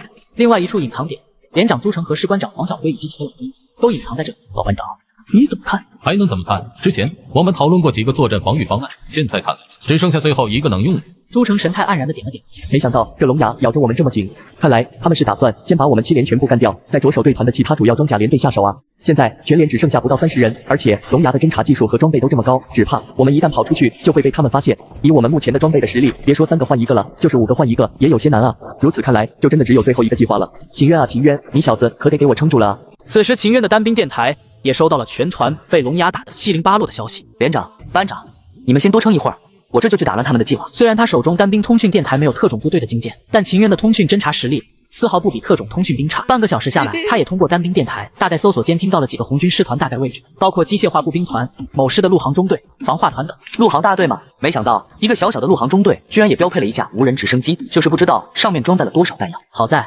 指挥部周围除了帐篷门有2个哨兵在值班之外，并没有其他哨兵，只有几名哨兵来回走动巡逻。很快，陆航中队的大概情况已经被他摸清楚，但秦渊计算过时间，从他们看到指挥所一眼后，要在武装直升机周围逛一圈，才能再看到第2眼。这中间的时间只有2分钟。不管了，先试一试。系统，希望你的黑客技能不要让我失望。你们2个挂了。你们已经死了，请遵守演习规定，否则你们自己知道惩罚后果。不要动，我们已经挂了。秦渊也是没有丝毫犹豫的来到信息技术电子设备前，快速接过那控制全中队的卫星电路，同时启动黑客技能。你干什么？你懂我们的设备吗？不要乱动！你知道我们这批设备有多贵吗？弄坏了，等演习结束，你们部队都赔不起。不要以为只有你们懂信息技术，即便设备坏了，那也是演习结束后的事。看你穿的作训服，只是常规野战部队的吧？野战部队的新兵也能溜进来，连续无声干掉我们5人，很不错。不过，新兵同志，我很好奇，你到底想干什么？杀了我们几个，特别是还有我这个中校，你少说也能拿个3等功了。再不走，你认为还能走得了吗？就你们几个小虾米，还不够我塞牙缝的。等会你就知道我要干嘛了。秦渊说完，重重一敲键盘回车键，随着而来的是无人机对着下面的装甲战车以及各个驻扎的帐篷就是一阵轰炸和扫射。怎么回事？武装直升机什么时候进入我们的领地的？为什么没有触发防空警报？我们打落的是我方红军的第3路航中队的无人直升机，怪不得我们的防空系统没有发出警报，因为演习区域限制，统一联盟的装备是没法监控到的。我方他们的直升机怎么跑到我们友军部队来空袭？快给我联系第3路航中队指挥官，另外赶紧统计伤亡情况。2分钟后，报告，陆航中队那边联系不上，他们的信号已经消失。信号消失意味着他们已经被淘汰出局。这么说，是由蓝军的人先袭击了他们陆航中队，抢走了他们的无人直升机。团长，伤亡情况出来了。这场袭击，我们损失了8辆装甲战车、5辆运输车，人员这边有200多人淘汰。混蛋！演习这才开始半天，我们都还没有动手呢，就损失了将近1个营的战斗力，而且现在连对手是谁都不知道。立即给我加强方圆3公里内的侦查和防御，看看是否有蓝军的人靠近。是。立即向师部汇报情况，请求调查清楚袭击情况。是。恭喜宿主完成任务1，另一个装甲部队失去70%的战斗力，奖励猫头鹰伪装技能。猫头鹰是天生的伪装高手，可以在任何环境中快速找到最佳的伪装地点，与周围环境融为一体。融合之后，宿主可以在任何地形和环境中与周围环境融为一体，几乎很难被敌人用肉眼发现。备注：这技能只能够协助宿主躲开敌人的肉眼侦查，并不能躲开敌人的热成像、雷达等高精尖装备的侦查。真是需要什么来什么。既然这样，那就不好意思了。战旗7连全员被抓。吴振华遇到昔日的兵韩非，看到韩非，吴振华并没有露出一点因为被龙牙俘虏后的怨恨，反而激动地走了过去。咱们有几年没见了，你小子去了龙牙后变强壮了啊！那是，也不看看我的老兵是谁。我说你小子，你就这样回馈老连队？你知道这不是我能决定的，何况演习就是战争，总不能让我们故意放水吧？哼，少跟我扯你们特种部队那一套。怎么离开7连了，就不承认自己曾经是7连的一员了？老兵，你不要这么说，一天是7连人，永远是7连人，我不会忘记我在7连的日子。行了，跟你开玩笑的，那么认真的干嘛？吓死我了你知道的，在7连的时候，我最怕你骂我了。你现在都不在7连了，又不再是我的兵，还怕什么？不管我现在是什么职位，在哪个部队，你永远是我的老兵。有你这话，我心里舒服多了。3班长跟那龙牙中校认识？当然认识了，这龙牙中校曾经也是我们7连的兵，他进7连的时候，3班长已经是2年老兵。咱们7连出去的，那还把我们打得这么惨，叛徒。说实话，其实将咱们7连的兄弟抓回来，我也很难受。如果可以，我也想放水，至少也不能让7连全军覆没，不是？但很抱歉，我必须奉命行事。奉命行事，等演习结束，你们就知道了。反正我接到的命令就是将7连的所有兄弟干掉或者抓住，所以很抱歉，老兵，我也是没办法。如果给7连带来了伤害，我也只能说抱歉。但有时候这样也未必对7连没有好处。让我们7连全军覆没还有好处？韩非，什么时候你说话也这般圆滑了？不过想要让我们7连全军覆没，只怕你们龙牙也未必能做到。怎么？难道你认为7连还有人能逃得过龙牙的围剿不成？这时，一名上尉走了过来。7连人数这边统计出来了，淘汰31人，俘虏27。还有1人。是的，可以啊，七连出现一个好苗子了，连老兵你都被我们抓了，居然还有漏网之鱼。韩非，我向你保证，他一定会以你们想象不到的方式出现。好啊，那我等着，通知各个小队全面搜索，一定要将那漏网之鱼给我逮回来。是，蓝中队参谋长让您带着7连的吴振华、士官长黄小辉去见他。参谋长，我们认识。等会你就知道了。很快，韩非便是带着黄小辉和吴振华来到一个帐篷里面。老黄，咱们2兄弟终于见面了。不是要找我喝茶吗？茶呢？老排长，真的是您？不是我还能是谁？怎么没想到这次是我带着龙牙来对付7连吧？是真没想到。小吴，你带出来一个好兵啊！我也没想到7连居然也出现了一个能堪比我们龙牙特种兵的新兵，我很欣慰。黄小辉和吴振华闻言，神情顿时一动。老排长，您什么意思？这个新兵是你的兵吧？只见到屏幕上正是陆航中队中秦渊潜入干掉几个陆航中队的人，然后抢走无人直升机，然后轰炸陆航中队的场景，然后镜头切换，无人直升机继续轰炸那装甲部队。秦渊这小子没给我们7连丢脸，太棒了！我说上半夜为什么你们会选择全部冒出来跟我们龙牙硬拼？原来你们是在为这新兵吸引火力，让他好逃出我们的包围圈啊！老兵、老班长，你们赌对了，这个新兵很好，以1人之力端掉一个陆航中队，让一个营的装甲部队失去战斗力，这个战绩就是我们龙牙的特种兵都做不到。不过也到此为止了。韩非，你亲自带3个特战小队，天亮之前给我去将人抓回来。是。很快，韩非就开着武装直升机准备亲自干掉秦渊。老黄，你是不是也在等着这孩子成长？这就是你一直不愿意复原的原因吗？你离开7连这么多年了，只怕早就忘了战旗7连护骑兵的存在意义了吧？我没忘，虽然我在7连只是待了1年不到，但不代表我没走进7连的军魂精神里。你也别忘了，我曾经也是7连的护骑兵。可你并没有担起一个护骑兵该有的使命。护骑兵的使命职责之一是传承。8年来，7连没有出现新的护骑兵。作为护骑兵的你，起到了任何传承作用了吗？成为护骑兵的那1年，你拍拍屁股就跑来龙牙了。我们不阻止任何战士往更大更好的平台发展，但连队的未来，你是否考虑过？没有护骑兵的战旗连还能叫战旗吗？老黄，我承认这是我的错。如果知道后面会出现如此严重的断层，我是绝对不会这样离开的。所以我必须要留下来。如果在我退伍之前不能帮助连队培养出新的护骑兵，我死也不会瞑目。上校此时心里非常大。秦渊凭借超强的狙击技术以及各种技能，常规小队被打得溃不成军。团长和一众指挥官看着汇报回来一个个被秦渊暗中干掉淘汰的装甲兵，怒气直击天灵盖。给我搜，加大人手，给我继续搜，就是掘地3尺，也要给我将人找出来。各大道路也给我出动装甲战车，迂回包抄过去。是。随着一道命令下去，装甲部队的各个装甲连队也纷纷全部出动。仅仅一个蓝军士兵，就将他们堂堂一个2000多人的装甲部队玩得团团转。如果不将其揪出来，以后他们装甲团在军里就真的抬不起头来了。这边接到了龙牙特种部队的讯息，说他们已经派遣20几名特种兵过来协助抓捕这个蓝军新兵，并且这个蓝军新兵的个人信息也是来自蓝军猛虎团战旗7连的一名新兵。什么？战旗7连的，而且还是新兵？这个他们自然是不相信的，猜想着肯定是哪个侦察部队顶尖的侦察老兵伪装成新兵的。战旗7连我知道，虽然他一个历史悠久的英雄连队，整个连队的综合战斗力也很强，但也没比我们强很多吧？他们连队的一个新兵就能轻松的端掉一个陆航中队，还如同幽灵一般，在山林里对我们的兵像杀小鸡仔一样那么简单，这怎么可能？这个不太清楚。不过龙牙那边说，目前整个战旗7连也只有这个新兵没有被他们干掉或者抓住，这个新兵是个例外，很强。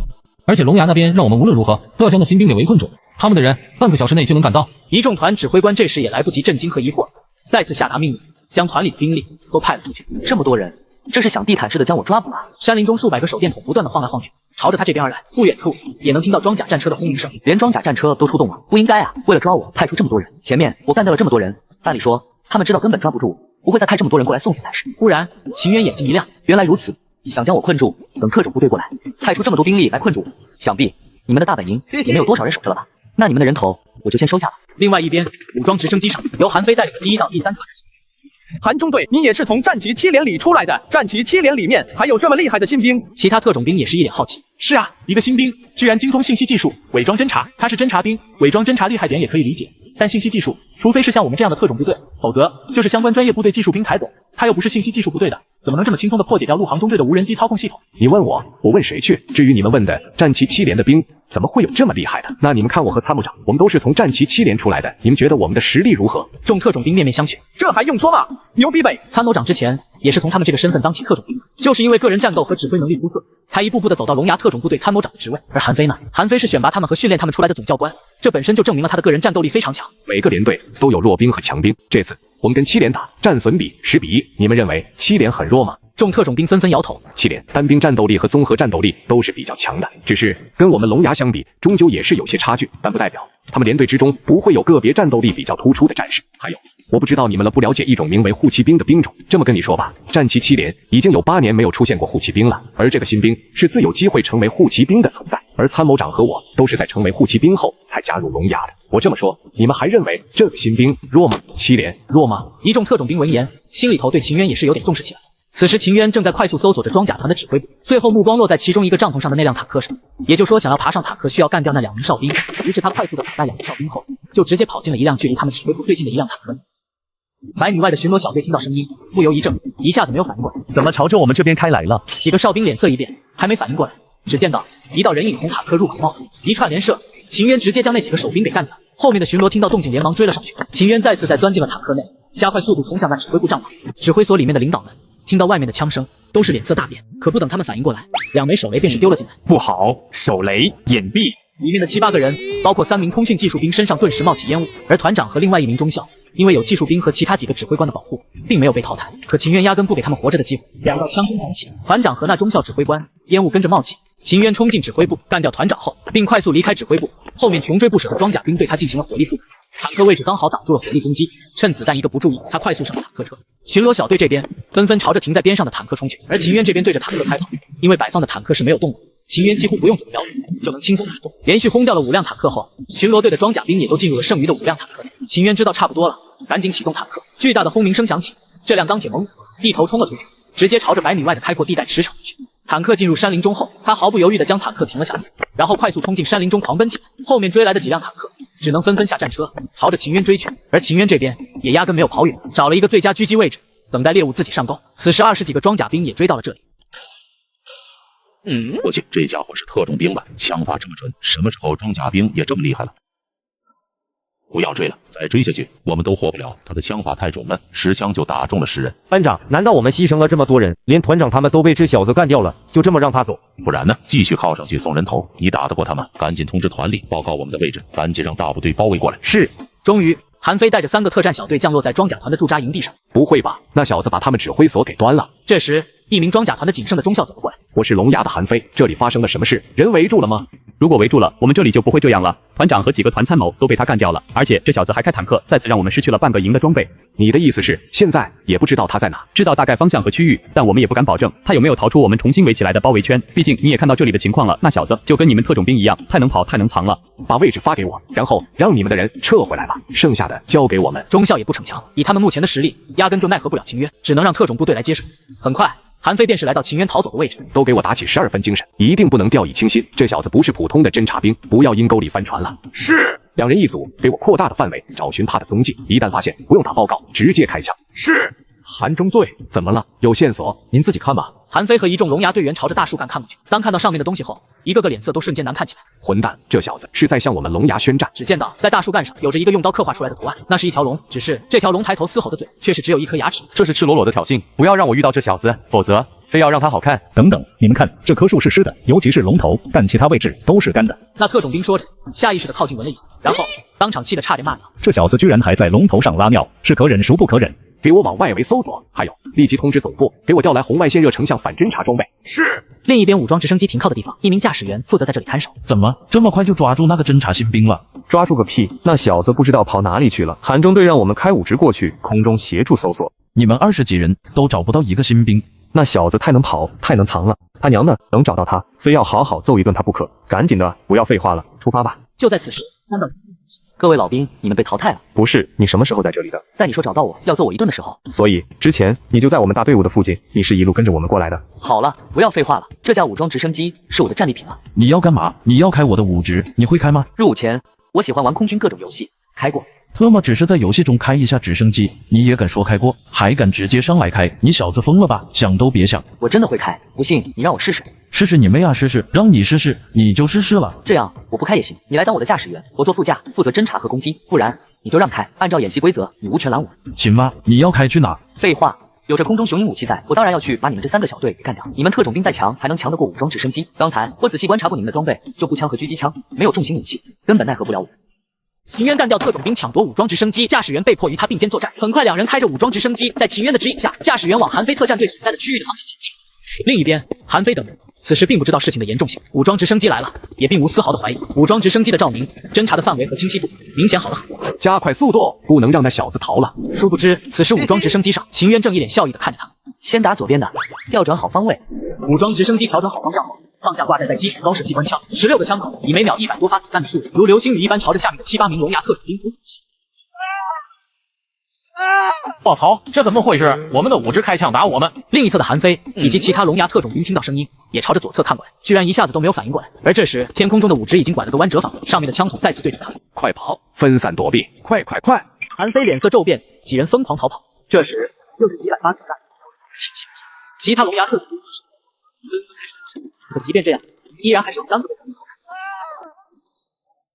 这他娘的，到底怎么了？我们的武职怎么开枪打我们啊？还用说吗？武职被抢了。到底是谁？不会是那7连新兵吧？他怎么会开武职啊？看来中队长他们损失惨重啊！废话，那可是满载武器弹药的50啊！希望他们不会全军覆没吧？这辈子我都没想到我会开着武职干掉我聋哑的战友，哈哈哈！我说我干掉你的战友，你怎么反而开心呢？独孤求败嘛，从聋哑成立以来就没有战败过。好不容易看到他们被你打得像老鼠一样四处乱窜，我当然高兴了。那好，那就让你高兴到底。你加快点速度，来回这样扫描他们，剩下的我来搞定。收到。韩中队怎么办？他在武职上，我们拿他也没办法啊。这要是露头了，指定要被打成筛子。螺旋或者油箱上面有淘汰触发装置，只要能打中，这架武职就算是被淘汰了。狙击手准备，其他人准备冲出去，对他射击，吸引火力。收到。随后几人按照韩非的方式冲了出去，不料，卧槽，这小子的枪法居然这么牛！韩非无奈，只能下令躲避，不敢再冒头。他们低估了秦渊的射击实力，居然比他们小队的狙击手速度要快，要准。差不多了，走吧。都打了，他们都躲起来了，怎么打？又不能对他们发射导弹，而且留着他们，我有用。有用。驾驶员一愣，但也没有多问，当即开着武装直升机带着秦渊离开。恭喜宿主完成第2个任务，成功淘汰10名以上特种兵了。奖励初级格斗技能升级为中级，初级格斗技能其格斗实力就是聋哑精英特种兵的水准，现在升级到中级，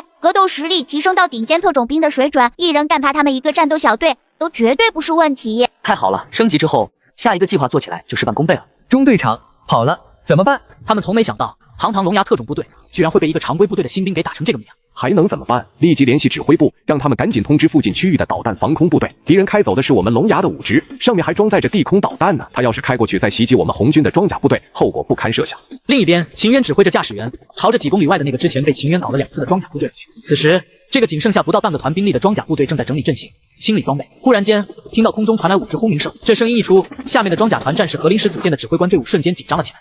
哪来的武装直升机？报告，是聋哑特种部队之前开过来的那架。听到汇报，众人都松了一口气。被秦渊用无人武装直升机轰炸了一次，又被他杀过来钻了指挥部，摧毁了5辆装甲战车，使得他们对这些声音和秦渊都变得极为敏感起来。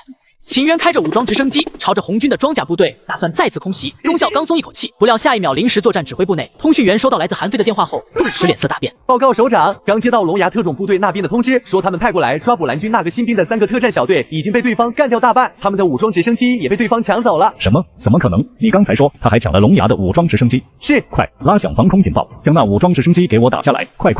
不料话音刚落，帐篷外面剩下20多辆装甲车被凡是在杀伤范围内的装甲车都已经冒起来。完了，彻底完了！我们装甲团是挖了你家祖坟，还是有人抢走了你老婆啊？你要这样一而再再而三的逮着我们撸羊毛，我们招你惹你了？说！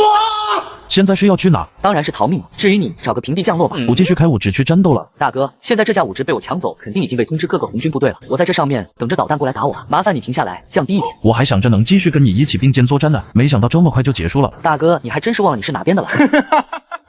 老兵，谢了，有机会请你喝酒。好，我等你。秦渊直接滑下去，当他到达地面的时候，武装直升机上顿时响起一道闷声，一颗手雷在上面爆炸，直接淘汰了这架武职。这小子还真是够狡猾啊！糟了，通知晚了。当韩非和3个没有被淘汰的聋哑特种兵返回被秦渊轰炸的装甲团时，看到这里的场景，都是一脸的苦涩和无奈。老大，现在该怎么办？还能怎么办？人都做武职跑掉了，在哪里都不知道，怎么追？难道就这么认输回去了？不然你去将人找出来。3人顿时不说话了。之前他们3个小队都找不到秦渊，何况现在只剩下他们4人。就算真能找到痕迹追到他，就凭我们4人，也未必能奈何得了他。4人跟指挥部那边汇报过后，便是从装甲团这里借了一辆车，朝指挥部回去。殊不知，在他们开车撤离的时候，一道隐藏在山林草丛中的身影缓缓站了起来。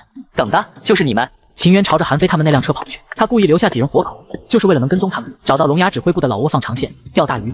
指挥所内，现在知道我们这个新兵的厉害了吧？说实话，没发生这些事之前，你要是告诉我他能做到，就算是拿枪毙我都不会信。老黄，这个秦渊天赋真的很好，怎么这就动了要挖人的心思了？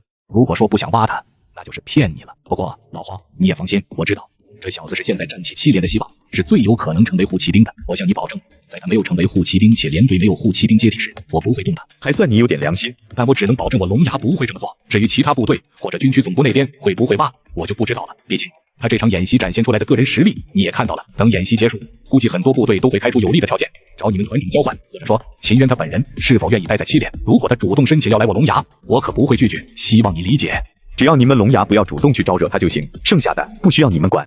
早晨7点，韩飞开着车带着人赶了回来。参谋长，我愿意接受任何处分，处分自然是少不了，不过也得等演习结束后再说。你先仔细跟我说说，是怎么被秦渊打得7零8落的？是。韩飞当即详细跟上校说了整个过程。上校听完后，脸上也是有着浓浓的震惊。真的没想到，这个秦渊各项军事科目居然如此出色，这样的人才，即便不通过选拔，也完全达到特招的条件了。参谋长，您是想？我答应过老黄，在秦渊没成为护骑兵前，不会动他。小韩，咱们的老连队能出现这样一个天才兵不容易，他晚来我们龙牙几年，我们龙牙没什么损失。可如果这个时候他离开7连，战旗7连，只怕未来都很难再有护骑兵出现，那我们2人就真的成了7连的罪人了。5连面对7连的先烈前辈呀！我明白了。那参谋长，接下来我们这边是继续找秦渊，还是没必要了？既然跟丢了，以他的实力，想要再找到他，只怕没那么容易了。我们的任务就是对付猛虎团而已，现在基本完成了，让我们的人休息吧。晚上开拔，跟部队一起返回司令部，做好我们接下来的安保工作吧。是。3个小时后，秦渊一路追着韩飞他们车轮留下的痕迹，终于也是找到了这边。3个小时后，秦渊一路追着韩飞他们车轮留下的痕迹，终于也是找到了这边，并且看到了战俘营里的战友。他追过来的目的不是为了救战俘营里的战友，而是为了找到他们红军的司令部，完成系统发布的第3个任务——斩首。就在秦渊一晚上焦急的等待下，部队总算开始撤离100多名战俘，分成4辆车一起运回去。此时的秦渊已经到了道路旁边，所有的司机都在一边列队集合。秦渊趁这个机会，一个翻滚，滚入其中一辆绿皮塔车的下面，然后一把抓住下面的足以支撑身体的悬浮杠。现在的秦渊在休息了一个白天后，体力也恢复过，加上他的手臂力量之前有增幅达到过体质的2倍，即便让他现在抓着拉着身体，也能撑至少2个小时。2个小时也足够让他们开车赶回到红军后边区域了。军师长，既然秦渊已经逃掉了，那您知道他接下来会做什么吗？我跟你们一样也被关在这里，怎么会知道？不过我相信这小子一定会再次以龙牙想象不到的方式再次出现的。2个多小时后，车子终于停下，快下车，将俘虏带去战俘营！快快快！外面的脚步声越来越多。等附近的巡逻队走开后，他一个翻滚，直接进入边上的草丛中。他看了一圈，并没有看到身穿龙牙特种兵做训服的，应该是从上一个岔路口离开了。随后，秦渊也朝着刚才龙牙离开的那个岔路口跑去。到达之后，蜘蛛就探测到了未知的危险，便躲在了小斜坡下面伺机而动。很快，秦渊通过瞄准镜和鹰眼技能，就找到了对方的狙击手。好位置，差点就被发现了。在这里安排狙击手，显然后面应该就是红军指挥部了。找出了一个狙击手后，秦渊依然没动，而是继续观察周围任何一个角落，发现除了那个狙击手外，在左右两边也有两个暗哨。系统啊系统，你给我的这个斩首任务还真是看得起我啊！就这样的防御，又只有我一人，怎么进到里面将红军指挥官斩首了？指挥部内，徐旅长，你们龙牙这边是否已经安排好安保了？安排好了，在前线的也都回来了，我们的安保强度加强了不少。我还能信得过你们龙牙吗？给你们几十个人去收拾一个装甲团，直接折损了30几人，还让一个新兵在你们眼皮底下干掉我一个陆航中队，一个装甲机械团，最后还让人家干掉你们近20人，你们还好意思说自己是特种兵？就这么不禁打？徐海被骂得微微低着头，不敢有丝毫的反驳。我就不明白了，一群精英特种兵，居然被一个常规部队的新兵给打成这副模样。你们还是我们军区的历任部队，这要是真打仗，我们还能指望你们干嘛？徐海心里头也极为委屈，他也很想知道为什么他们龙牙会被一个新兵收拾成这样，这不合情理啊！骂了一通后，红军司令的气也消了一点了。那个蓝军的新兵信息查清楚没有？查清楚了，是81师的战旗7连的新兵，叫秦渊。秦渊这个名字怎么听起来有点耳熟啊？几个月前，在滨海市不是发生了一起泥石流事故吗？当时参与救援的2个军人中，其中一个就是这个秦渊。你是说那个本来要被开除军籍的逃兵？王参谋，当时是你代表军区去处理这件事，这个秦渊你不是见过吗？是我去的，真的是那小子，他有这么好的身手？这秦渊是战旗7连的新兵，目前我们都干掉和抓捕完战旗7连的兵了，就剩下这个秦渊，不会错的。是真没想到，这孩子居然有这么好的底子，这才回到部队多久啊？战斗力居然已经在你们龙牙的特种兵之上。不管他是谁，还是要防着点，说不定等会他能溜进我司令部来，将我的脑袋给斩首了呢。请首长放心，我们一定做好安保工作，就算是一只蚊子也别想飞进来。老徐，你仔细跟我们说一下，这个秦渊是怎么做到的？徐海当即将韩飞他们汇报过来的情况给几个指挥参谋汇报。这个秦渊不仅个人战斗力强悍，而且还有勇有谋，真的是天生当兵的好料啊！防止再出现类似的情况，通知各个部队在没有得到通知的情况，任何空中装备以及地面行驶装备经过都直接开火，将其打下来。是，行了，你滚出去，做好你的安保工作吧。徐海转身赶紧溜。好像后面有狗追一样。首长，要不你先回去休息。今晚通宵将战术方案先研究出来吧，咱们继续。龙牙帐篷这边，里面传出阵阵骂声，让得守在门口的2个龙牙特种兵听得战战兢兢。你们2个还真是能给我龙牙争脸，几十个人被一个新兵打得落荒而逃。等演习结束，我们龙牙只怕就要成为全军区的笑柄。你们丢得起这个脸，我丢不起。接下来的2天一定要给我守好这里，尤其是要防着那个新兵秦渊，要是让他溜进来搞乱，回去后我剥了你们的皮。是。你们说韩中队他们抓到那个7连新兵没有？难说，那小子坐着武职飞走，没有再留下痕迹，想要再找到他太难了。而且他的伪装隐藏能力又这么强，如果没抓住的话，咱们龙牙真的就是丢脸丢到家了。我说老兵们，你们是在讨论我吗？是你小子，你还在这片区域中没跑。原来是你啊，小子，你真的是新兵，如假包换，在武职上一枪把我打掉的也是你，不然还能是谁？一个新兵怎么有这么强的战斗力？你回来干什么？怎么淘汰我们还不够，还想鞭尸？如果你们不配合的话，我还真可能会鞭尸。配合什么？我需要你们的所有手雷、烟雾弹、定时炸弹。你要来干嘛？废话，当然是去袭击你们红军指挥部了。你找到指挥部的位置了？很难找嘛。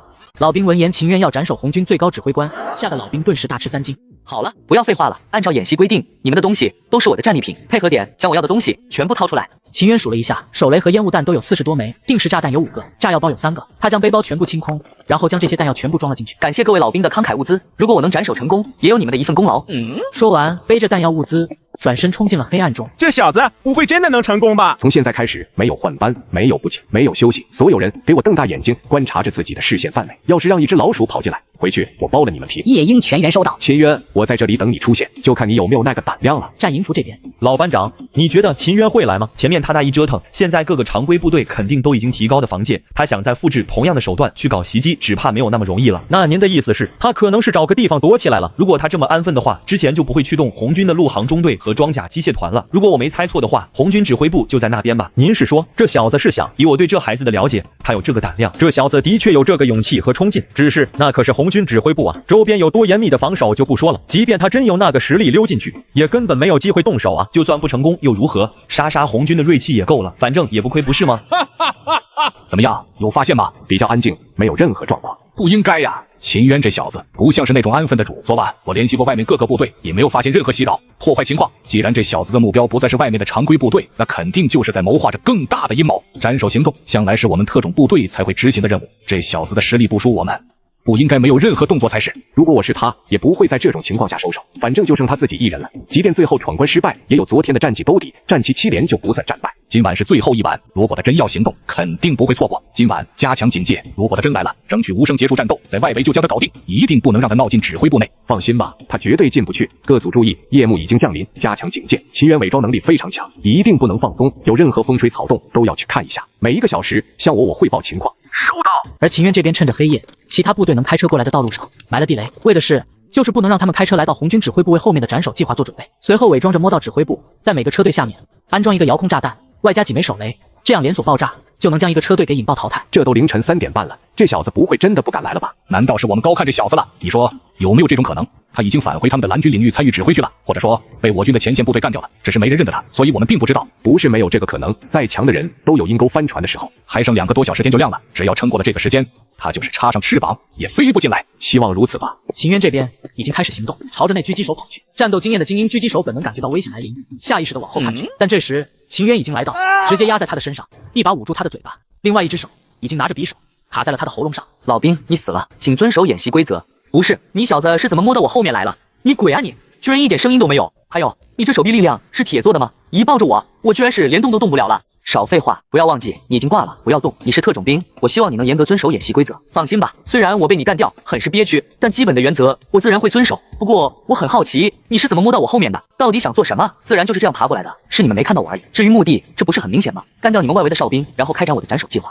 秦渊干掉韩飞的眼睛后，朝着战俘营跑去。而龙牙监控指挥室内虽然没有发现情况，但韩飞也不敢有丝毫的懈怠。这些家伙睡着了吗？怎么头都不动观察周围？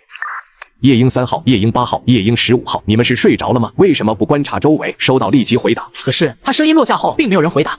怎么回事？完蛋了，咱们的狙击手暗哨可能全被干掉了。什么？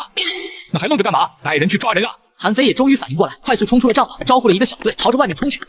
很快，他们便是冲到了现场。怎么回事？为什么不回复？韩中队，我也想回复啊，可我都挂了，怎么回复？总不能违反演习规则吧？我们的眼睛全都瞎了。那小子可能已经混进来。参谋长，立即让里面的卫兵全部起来寻找抓人吧！对讲机里传来参谋长愤怒的骂声。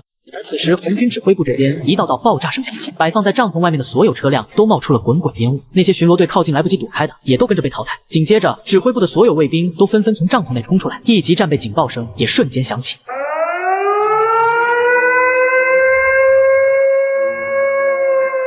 怎么回事？谁拉响的警报声？有蓝军打进来了！龙牙旅长徐海快速跑了进来。首长，各位参谋，有敌人渗透进来了，在我们的车辆下面误安装了定时炸弹和手雷，我们外面的车子全部报销，还有一部分伪兵。不过你们放心，但为了保证你们的安全，请尽量不要出去。你是怎么做安保警戒的？你龙牙的这么多特种兵，一个警卫营几百人，就这样的防御，就保护这点地方，都能让人溜进来。你那龙牙特战旅的人呢？他们吃屎去了。我们安排在外面的狙击手和暗哨都被敌人的干掉了。你说什么？你龙牙安排了这么多特种兵在外面警戒都被干掉了，这么多人被干掉了，你们愣是一点都没发现？这就是你们龙牙，我们军区的特战旅，这就是你们的实力，几十名特种兵外加几十个摄像头，都能让敌人给神不知鬼不觉的干掉。我要你们有什么用？徐海被骂得差点就要哭了，他也很想出去问问参谋长和韩飞那两个狗东西，问清楚他们是怎么做的安保工作的。消消气，消消气，现在最重要的就是赶紧先稳定局面，将那渗透进来的秦渊给找出来，否则我们在这里绝对不会安宁，有根刺在后背，随时都有可能刺进来，这还怎么指挥全军战斗？红军指挥官闻言点了点头，压下心头的怒，冲徐海大声喝道：我不管你用什么手段，哪怕是调用旁边的两个部队，天亮之前要给我将人揪出来干掉，否则你就等着演习结束后挨处分吧。是。战俘营这边的部队在接到了命令之后，立即开始动起来。顿时间，黑暗的山林中可以看到一支支手电筒发光的光束。当然了，他们搜索最密集的还是司令部营区内部。在大部队都撤离了战俘营这边后，一道人影却已经悄然靠近。那负责看守战俘营的有2个班的兵力，一个中尉负责这里。看到有人靠近，几个哨兵立即举枪瞄准。站住！口令。山河统一。你是谁？你看我像哪个部队的？见是龙牙特训服，又是上尉，当即敬礼道：上尉同志，你好，请问有什么事吗？这里你负责，如果不是，让能说话的人来跟我谈。当即士官就跑了过去。很快，一个中尉跟了过来。你好，上尉同志，我是看守战俘营的负责人。红军指挥部被蓝军的人袭击了，你们应该知道是蓝军的人来袭击了红军指挥部了吧？是的，我们的大部队都去围剿了。我知道，但还不够。我们龙牙这边调查到，袭击的人很有可能是战旗7连的那个新兵。这个新兵你也应该听说了。我们大队长要让我带几个战旗7连的人的过去，要审讯，彻底了解一下战旗7连的那个新兵。打开战旗7连的铁门，一个老兵走上去，后面也跟着几个红军战士，抬枪指着战俘营里面，怕他们闹腾反抗。要带走谁？你去挑吧。虽然这里有灯光，但也是有点昏暗的，加上男人脸上涂的黢黑，战旗7连的众人都没有一下子认出人来。我们现在只是俘虏，不是被淘汰了。这个时间，龙牙还让我们过去干嘛？看戏？你们还知道自己是战俘啊？老子现在将你们扫射都是可以的。抓人，谁敢拦着，直接干掉。当即，几个哨兵就要动手不料。怎么回事？你打我们干嘛？我说各位老兵班长们，还愣着干嘛？赶紧出来拿起武器开干啊！你是秦渊，真的是你小子？当然是。这时，附近的士兵听到这边有枪声响起，纷纷冲了过来。秦渊找到一个掩体，便是对着冲过来的红军部队战士开始射击。昏暗的灯光下，他们压根没有第一时间看到秦渊的身影，而秦渊的枪法自然是不用多说的。率先冲过来的10几人，直接被秦渊一顿扫射，全部淘汰。通知团长，有蓝军过来袭击我们部队，放出所有战俘了，让他们回来支援。妈的，这蓝军的人是怎么进来的？很快，7连这边的人也都捡起了那被秦渊干掉的2个班的武器装备，加入到了战斗中。红军部队留下来的1个连的兵力，根本就不够他们塞牙缝的。诸位，敌人的大部队很快就要赶回来，等会大家全部往东南方向跑，那边是他们的红军指挥部，他们那边的防御也非常坚固，兵力也很多，但我是需要你们往那边冲锋攻击，反正就是见人就打，尽可能的活着，给我制造混乱，拜托各位了。这些战俘自然都知道秦渊的大名，也都能猜出他要干嘛。放心吧，我们为你开路，吸引火力，你放手去干吧，打死那群狗娘养的。他们也清楚，即便不按照秦渊说的来，他们也撑不了多久。这里可是人家红军的大后方，多少部队在这里呢？就凭他们这些人，能撑住1个小时不被对方干掉或者抓住，就算烧包厢了。出发！一声令下，所有人都疯狂地跑了起来。秦渊班长，士官长，好孩子，谢谢你拯救了7连，没有你，我们7连几十年的荣誉连史就全被我们蒙羞了。我们还有什么脸面去荣誉室面对先烈前辈？士官长，您别这么说，我也是7连的一员，维护7连的荣誉是我应该做的。好，你是好孩子，我们7连为你骄傲。去吧，我们7连全体成员会全力配合你，不管成功与否，你是7连的英雄。秦渊，加油！我不会让你们和7连失望。3人分开后，秦渊便是按照计划朝着红军指挥部冲去。在几条前往红军指挥部的道路上，分别都有1、2辆车压到地雷，直接带着一群红军战士被淘汰。而道路中间车子被淘汰，按照规定是不能再发动开走的，除非是他们将车子抬走。也就是因为这样，几条出去或者回来的道路全部被封死。这就是秦渊的目的，为斩首行动的一部分。刚才正北方向传来密集的枪声，是怎么回事？不是说只有那个战旗7连的新兵秦渊溜进来而已吗？怎么还有大规模的战斗在我们附近打响？是有蓝军部队打进来的，并不是前线的蓝军部队跑到了我们的后方。刚才看守那些战俘的部队接到了我们这边遭到袭击，部队兵力基本全抽过来协助，只留了一个连负责看守战俘和营地。后面可能就是那个新兵秦渊身穿龙牙特种兵的作训服，冒充龙牙特种兵的身份前去营救战俘，干掉那一个连的防守连队，将那200多个战俘全部救了出来。龙牙，又他妈的是龙牙，老子要他们有什么用？这时徐海走了进来，瞬间感觉到现场气氛很是不对劲。那个首长，您放心，我肯定会解决好的。前一次你跟我们保证说绝对不会让一个蓝军溜进来，后来呢？你几十名特种兵全被对方无声干掉了，你现在跟我说你能解决？徐海，我他妈都怀疑你是不是蓝军派来的卧底了。咋可能？首长，我……可徐海还没说完，外面再次传来阵阵爆炸声，然后外面彻底乱了起来。快，再来一个排里人，保护好指挥部，赶紧将入侵的敌人干掉。又怎么了？首长，刚才不知道从哪个方向丢进来了10几个烟雾弹，我们营区外面全是烟雾，然后手雷、炸弹又一个个扔进来。徐海，这就是你说的安保防御？首长，这是我的问题。演习结束后，我愿意接受任何处罚，但现在必须要撤离了。不行啊，几条出去的道路全部被封死了，短时间内开车出不去。陆地不行，那就空中，马上联系附近的陆航大队，让他们派1架武直过来。快！是。红军指挥部这边武装直升机缓缓升空，然后开足马力，快速朝着红军更后方飞去。只是他们不知道的是，他们飞的方向正是悬崖峭壁的方向。此时正有一人正踩在一块不足10公分的突出石块上，单手举起狙击枪，瞄准武装直升机。看着武装直升机开上200多米高空，韩飞和龙牙参谋长都是松了一口气。接下来就赶紧收拾完这些菜鸟和彻底找出那个秦渊吧，不能将他们全部干掉。从今天开始，只怕我们龙牙就要成为全军区的笑柄了。放心，我绝对不会让他再跑。话音刚落，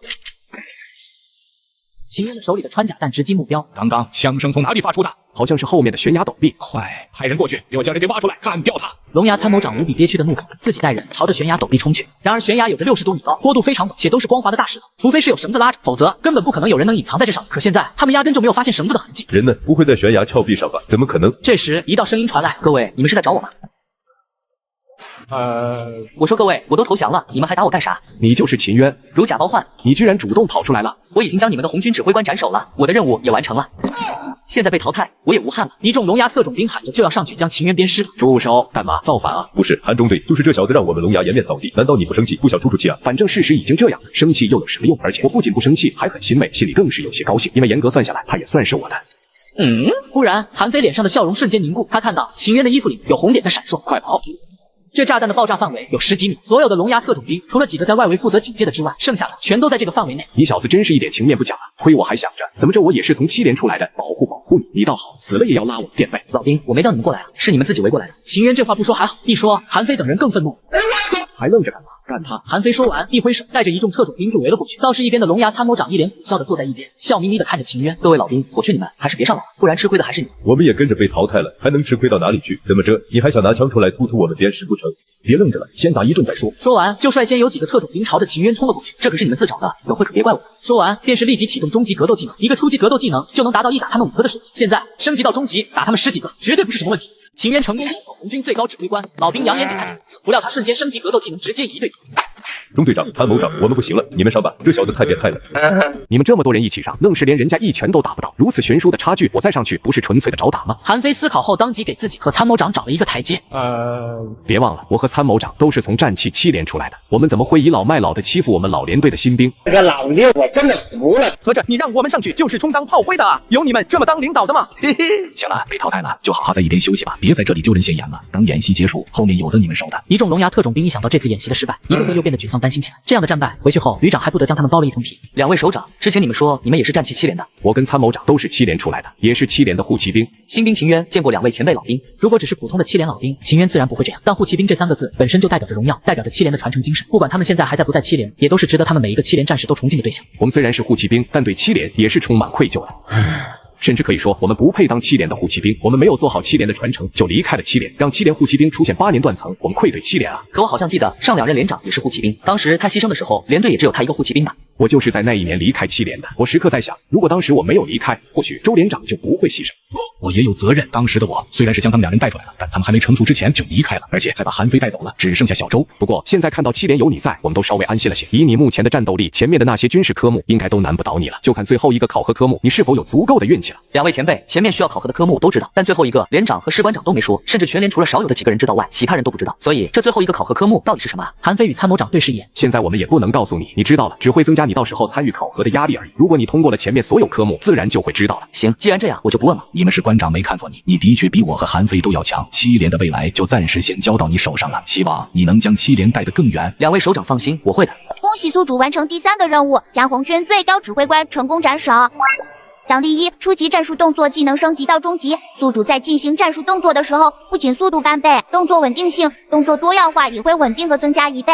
奖励2：奖励蛟龙游泳技能，激活该技能后，宿主不仅具备各种泳姿的顶尖游泳水平，在水中憋气时间也可以达到20分钟。秦渊一回到猛虎团，团长赵德海以及一众团领导各连连长7连的所有战士都在这里迎接他。好小子，你真是给我们猛虎团争脸了呀！如果不是你，我们猛虎团这回就是打败了。你真的是以一己之力将我们猛虎团给救了呀！谢谢首长，这是我应该做的。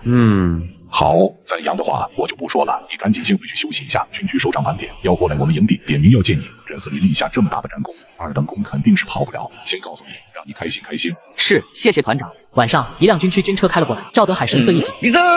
等所有人都笔直站好后，这才带着一众团领导赶紧去迎接。与大首长交谈了1-2分钟后，秦渊到。秦渊应了一声，朝着大首长位置跑过去。各位首长好，你就是干掉我的那个战旗7连的新兵秦渊。是。你可知道，你让我在这场演习中丢尽了脸面？我从军近40年，从来没有被人这么憋屈的干掉过。你可知道，这是第一次，你让我很没有面子，让我的几10年军旅生涯出现了无法抹去的污点，更是让我成为了全军的笑话。我很生气，你知道后果吗？报告首长，我不知道，我觉得我也没必要知道。你的意思是我还没资格让你知道？报告首长，不是，在我入伍的时候，我的班长就告诉我，参军入伍就是为了打仗，保家卫国。在演习开始之前，班长也告诉我们，演习就是实战，让我们一定要认真对待。首长，在演习中，您是红军，我是蓝军，那您就是我最大的敌人。我的任务就是消灭一切可以消灭的敌人，我不管他在现实中拥有的什么样的职位、地位、权力。在我眼里都一样，只要演习没有结束，我就绝对不会放弃对您的斩首。至于给您带来的耻辱和丢面子，我觉得这不是我的原因，而是首长您自己的原因，是您没有保护好自己，跟我无关，我只是做了我自己该做的。如果连首长们都不能将演习当作实战来打，我实在看不出军区花费这么多的经费和人力物力弄这场演习到底有什么意义。如果首长觉得我做错了，我愿意接受任何处罚。报告，我的回答完毕。好一句演习就是实战，你刚才说这些话是你班长教你的，你的班长在哪？报告。这时站在后面的吴振华喊了一声，便是快速的跑过来。报告首长，我叫吴振华，是秦渊的新兵班长和现任班长。1号大佬看向吴振华，浑身散发着不怒自威的气势。刚才秦渊说的那几句话是你教的？是。好的很。你们这么做想过后果吗？就不怕我以后给你们小鞋穿？报告，不怕，而且我也不相信首长您会这么做。理由？报告，因为你是首长，是带领我们全军冲锋打仗的最高指挥官，您能做到如今这个位置，证明您也是一个铁骨铮铮的好汉。如果说仅仅是因为一场演习，你就要暗中使卑劣的手段来收拾我们，那您就不配当全军的最高指挥官。这小子居然敢这么说，首长找死吗？原本欢庆的场面变得一片死寂，空气都凝固了。只见1号大佬向他走去，把手重重的拍在他的肩膀上。你真是这样想的？报告，我就是这样想的。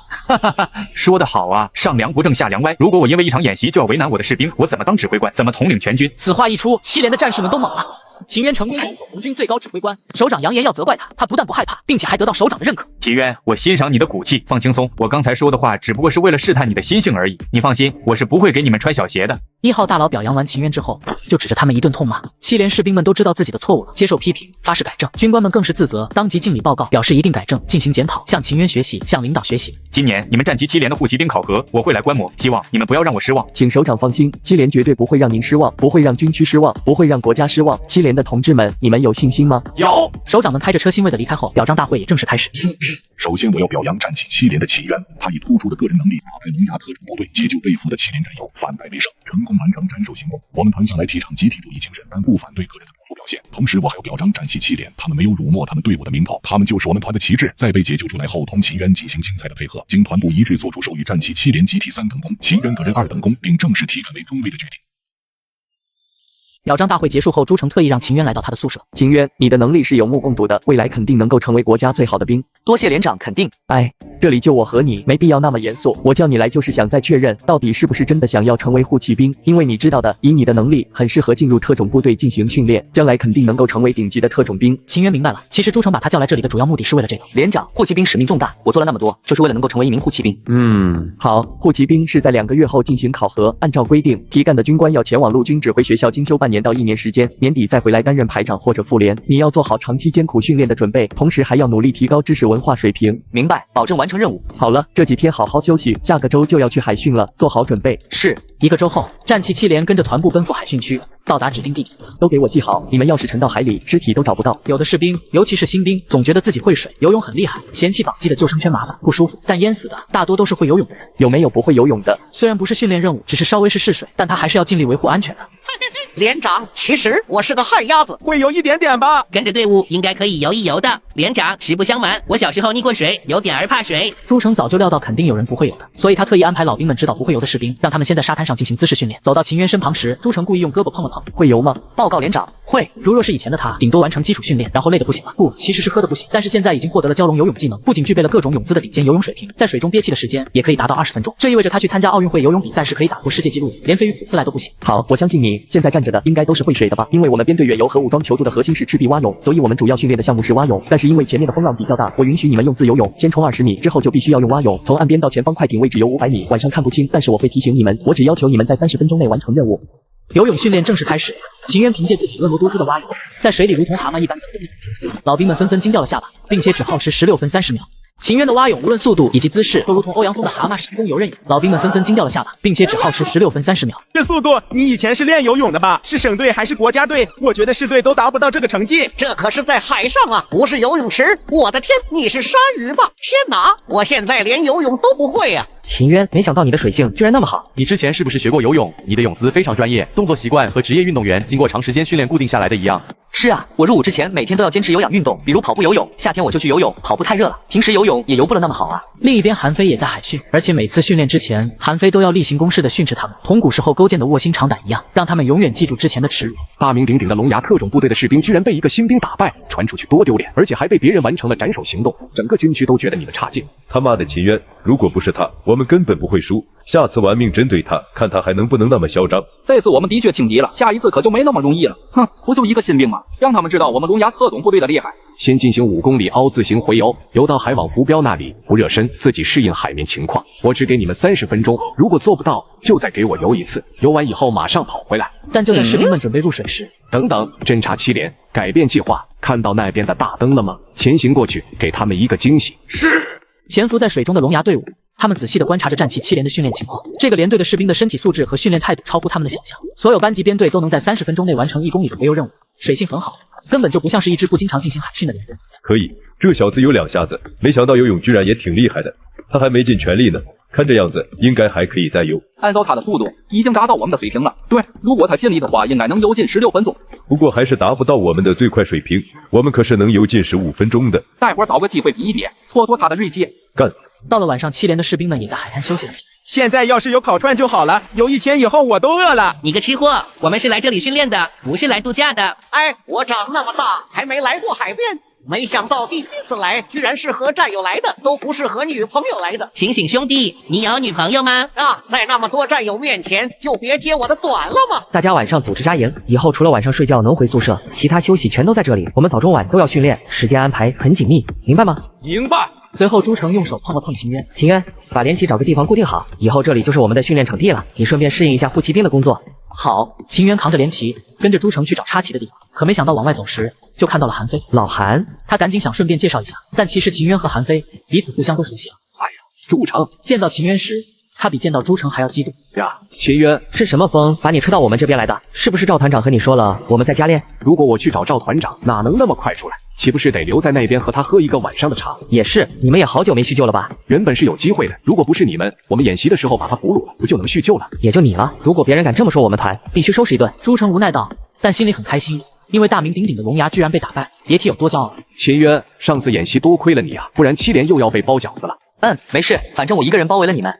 这小子说话真是又刚又毒，哪壶不开提哪壶。长官，上次你和中尉说的护骑兵有一个重要的考核是什么？能不能告诉我？不能，我说了，只要你经历过其他考核，自然会懂的。真的不能说？朱连长也不懂吗？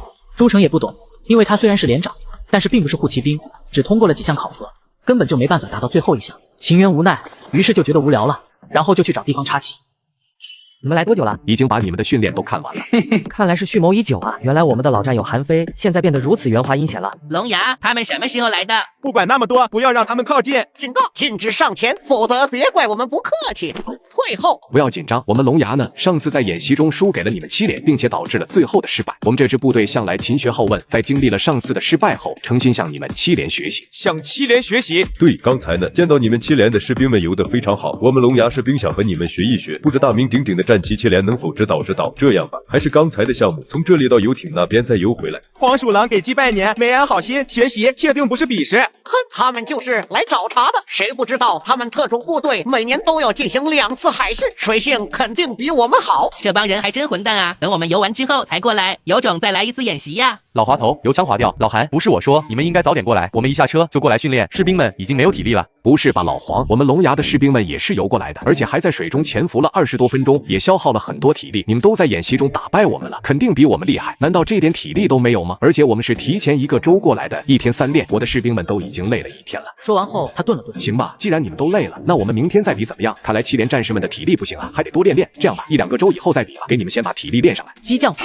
但却非常奏效。连长、指导员，让我们去比一比吧，我还有力气。对，刚才只是热身，现在才刚刚进入状态的，不能让他们那么嚣张，传出去还以为我们比不过他们呢。他们回去肯定到处宣扬我们7连也不过如此，游了1公里以后就没有体力了。我来，秦渊，保存体力，明天还要进行训练。不要逞强啊，秦渊，明天再比也可以，我给你和他们找一块场地。不用，我不累，刚才只花了1%的体力。好，见到秦渊出列，龙牙特种部队的队员们群情激昂，一整天训练的劳累全都一扫而光了，脑子里只有一个念头，那就是打败秦渊。一起上吧，不然你们还是会不服气的。秦渊，再给你一次机会，别搁着吹牛啊！先休息几天怎么样？不然说我们欺负你啊！我们不会不服气的，毕竟我们也不是那种以多欺少的人啊。不用，一起来，省时间，待会儿回去晚了，打扰别的连队休息。那么就做好准备。好，做好准备。随着比赛开始，秦渊再次以惊人的体力冲向了第一。我操！破纪录了！游泳比赛虽然没有1公里，只有1500米，最快的自由泳记录好像是14分31秒。现在秦渊1公里游了9分钟，我觉得他去参加奥运会都能打破纪录了。牛！我操！没想到我们这边居然有兵能游出那么好的成绩。今年的军区运动会，秦渊去试一试。吴振华赶紧上前把秦渊一把拉起，开玩笑的摸摸他的脖子，给我看看，你小子是不是真的长了腮了？你是怎么做到能潜那么久时间的？就你这本事，根本就不用练潜水。不是不用练，而是海军都比不过他。我这群特种兵最多只能在水中憋气3分钟，潜泳1分钟。秦渊，你这已经不是人了，你是柯鱼雷吧？和我说说，你去的是哪家游泳馆练的潜水？那么厉害，我都想报名了。你是跟着国家队一起练的吧？没有，如果不是体质得到增强，他现在就不得不躺在海滩上缓几分钟才能站起来了。秦渊果然厉害，我承认了，你的游泳水平的确在我们之上，输给你不丢人，你让别的部队来也一样是输。对啊，宋康人哪里比得过鱼雷啊？我们龙牙不会输不起的，这回我们是真要向你学习了，哈哈哈！对，向秦渊学习。黄小辉和朱成以及韩飞则带着秦渊一起到处走了走，随意聊聊，为秦渊今后的训练进行特殊定制。今年是最有希望能够出护骑兵的1年了，秦渊，我看好你，你一定不能懈怠，保证完成任务。好，很有精神。至于最后一项考核是什么，你不用担心，到时候自然会见到的。老韩啊，你放心就对了，有我和老黄在，会尽力照顾他的。如果秦渊今年真的成为了护骑兵，老黄头就能退休了，回去看孩子去吧。用不着你担心，我的兵就是我的孩子，则还在生我的气呢。来到龙牙，我也是继承了战旗7连的精神嘛，突破极限，勇于挑战。你们自己也明白，特种训练和普通的连队训练还是有差别的。哪怕7连的训练很艰苦，已经接近了部分特种部队训练科目的水平，但也只是接近。所以要想更上一层楼，还是需要去外面看看的。所以这就是你离开7连的理由。话不能这样讲，海训训的是什么？长游、武装球度、搏击，然后稍微练一点海上射击，就1个月的时间。按照秦渊现在的能力，还有必要练这些东西吗？我知道你的意思，你的想法不错，秦渊是应该去接受更高强度的训练了。所以秦渊接下来要去和龙牙训练了。对，我没你们想的那么固执，只要我的兵的能力能够得到更好的提升，我都是愿意让他们去的。好，我是7连的人，肯定会好好照顾7连的兵。但愿如此。秦渊，从今天开始，你不用跟着我们训练了，去和龙牙练练手，尽力就好，注意安全。是。秦渊与韩飞正在进行海训。不料海盗挟持了人质，拯救计划就此展开。这不是演习，而是实战。他们火速开往案发地。龙牙特种部队非常专业，他们参加过的实战数不胜数。韩飞带领的这支小队更是精锐之一。秦渊，你不用参加行动，留在这里跟着我就好了。不，我也可以参加战斗。不行，你不是特种部队的人，我没有你的死亡名额，我要对你负责，对你的家人负责，对你的长官负责。不，我一样可以战斗。如果你是我的兵，我会让你去，但是现在绝对不可以。而且我相信我的队员能够出色完成任务。这是他的心里话，哪怕秦渊真的是他的兵，而且是他最喜欢的兵，如果真的要他执行危险任务，他也会义无反顾的批准。但是现在绝对不可以。接近2000米后潜游，不要让敌人发现你们的行踪。你们每人只有1个弹夹，注意节省子弹。我会让海警部队配合你们。我的要求是尽可能的保护人质，一旦出现差错，立即给予处分。是。激情之际，兄弟们一个人无聊可以去探探，一上线就匹配同城的单身妹子，可爱的、温柔的，什么样的都有。我哥们就在上面找了个女朋友，单身的兄弟们快去探探看看吧。只见远处开来一艘船，上面坐着10几个海盗，他们手里都有武器。快行动，马上行动！龙牙特种部队还是来晚了，前来迎接的海盗全都赶到。等倒吧，为了人质安全。对，蓝队不能等，趁他们还没有返回老巢，这片海域岛屿很多，要是错过这个机会，不知道他们会错到哪里去了。全员主动请缨，韩飞点了点头。秦渊与韩飞正在进行海训。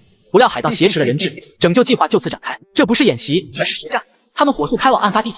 龙牙特种部队非常专业，他们参加过的实战数不胜数。韩非带领的这支小队更是精锐之一，全体都有，听我指挥，快速登陆，解救人质。是。秦渊，你给我好好留在这里，其他人时刻警戒，防止海盗突袭。收到。特种兵和韩非乘坐皮划艇从海盗看不见的地方快速前行，争取用最快的时间上岸。可就在他们冲到一半的时候，忽然听到了船员发来的消息：报告韩队，新兵秦渊跳入海中，跟着你们过去了。什么？我的老天爷呀！秦渊啊，秦渊，你要是出事了，我可怎么交代啊？系统任务1：营救人质，2：消灭海盗。成功后可获得功勋值与技能。激情之际，兄弟们一个人无聊可以去探探，一上线就匹配同城的单身妹子，可爱的、温柔的，什么样的都有。我哥们就在上面找了个女朋友，单身的兄弟们快去探探看看吧。秦渊打算以自己的速度提前进入到雨林之中，帮助特种部队吸引火力，减少他们正面突击的压力。这里的植物都很高大，树藤密布，非常适合埋伏伪装。因为携带人质和装备，海盗的速度不是很快。秦渊的体质远超常人，他能够以超出海盗3到4倍的速度前进。大概只花了5分钟的时间，他便绕到了海盗前方，像一只猴子一样隐藏在了一棵大树上。秦渊与韩非正在进行海训，不料海盗挟持了人质，拯救计划就此展开。这不是演习，而是实战。他们火速开往案发地点。龙牙特种部队非常专业，他们参加过的实战数不胜数。韩非带领的这支小队更是精锐之一。歇一下，他们追不了那么快。妈的，好险你们来得早，不然就要被那群士兵给干没了。这个人质怎么办？现在杀了吧，别耽误时间了，反正都撤了。不行，你没见刚才有人跟过来了吗？带上他，以免发生意外。要是他们的部队跟上来怎么办？上山只有一条路，难不成他们还能从前面的陡崖那里飞上来？绑架人质的海盗在秦渊底下停下来休息，他们争论着什么？秦渊听不懂是哪国语言，但他们把人质放到一边，只留有1名海盗看守，然后分散开接手。趁他们聊天分心，秦渊盯着后面2名海盗，有埋伏。其他海盗都被吓到了，走在前面的3名海盗立刻拿枪朝天上对枪。挟持人质的海盗想要拔枪对准人质，以此来威胁秦渊不要轻举妄动。秦渊直接开枪，这一幕把他们都惊到了，立刻躲到另外的树下。妈的，什么情况？这里怎么会有人？难道他们的大部队已经赶到了，开飞机过来的？你是傻子吗？这里能停飞机吗？如果是直升机，我们会布置好。注意，看看周围有没有其他人。他们的速度已经很快了，为了能够快速脱身，上岸之后就一直往海岛的另一边走。这速度，居然能抢先绕到我们面前，猎豹都没那么快。去他妈的，又死了3个兄弟，叫人给我他碎尸万段。秦渊尽可能的安抚人质的情绪，让他不要太过紧张。看到秦渊极具安全感的神色，人质们逐渐冷静了，向秦渊点头。去看看，以免让他跑了。不去，那人枪法太准了，一枪干掉我们3个兄弟。妈的，窝囊，被一个人吓成这样。那名海盗向地上吐了口痰，一口深呼吸，浑身也是战战兢兢的，然后慢慢侧过身子想要探头，但又马上收了回来。不看就不看吧，保险一点。他跑不走的，左右两边都是陡坡，除非他能飞檐走壁。可是如果他不能飞檐走壁，怎么绕到我们身前呢？他刚才可是从树上下来的。说到这里，3人十分惊恐，立刻朝天上看去。而此刻正是猎杀时刻，作案后的海盗共20多人，收到消息后，立刻派出10几人迅速支援。该死，他们应该全都被解决掉了。不行，我们的船在南边，只有往南走才有可能逃出去。等到了公海，他们就拿我们没有办法了。分成4个队，不要被他们一网打尽。机枪手爬到树上，给他们送去火箭筒，其他人注意警戒。海盗们分成4批人，机枪手占领制高点。可就在机枪手刚刚爬到树上的时候，忽然起身慌张，他们纷纷中弹从树上落下，其他海盗立刻警戒，扛起身就掉下来的机枪朝他们射击。挖槽，妈的，这群人到底是什么人？那么厉害！他们胆战心惊，呼吸都开始变得困难。紧接着激烈的枪战声和爆炸声从前方，火光照亮了整个漆黑的雨林，一股浓浓的硝烟味弥散开来。韩非带着龙牙队员一路向前，有几个海盗抱着头趴在树底下被队员发现，然后被带到了韩非身前。说发生了什么？可这几名海盗支支吾吾的非常恐慌，牙齿不停打颤，噔噔噔的好一会儿才开始说话。他说我们不是在前面吗？怎么又变到了后面？他还问我们是人是鬼，他们根本就找不到我们的行踪。一名通晓他们这个地区语言的特种兵翻译道，既然听不懂，他就让人暂时看押，带领其他特种队员继续往上走。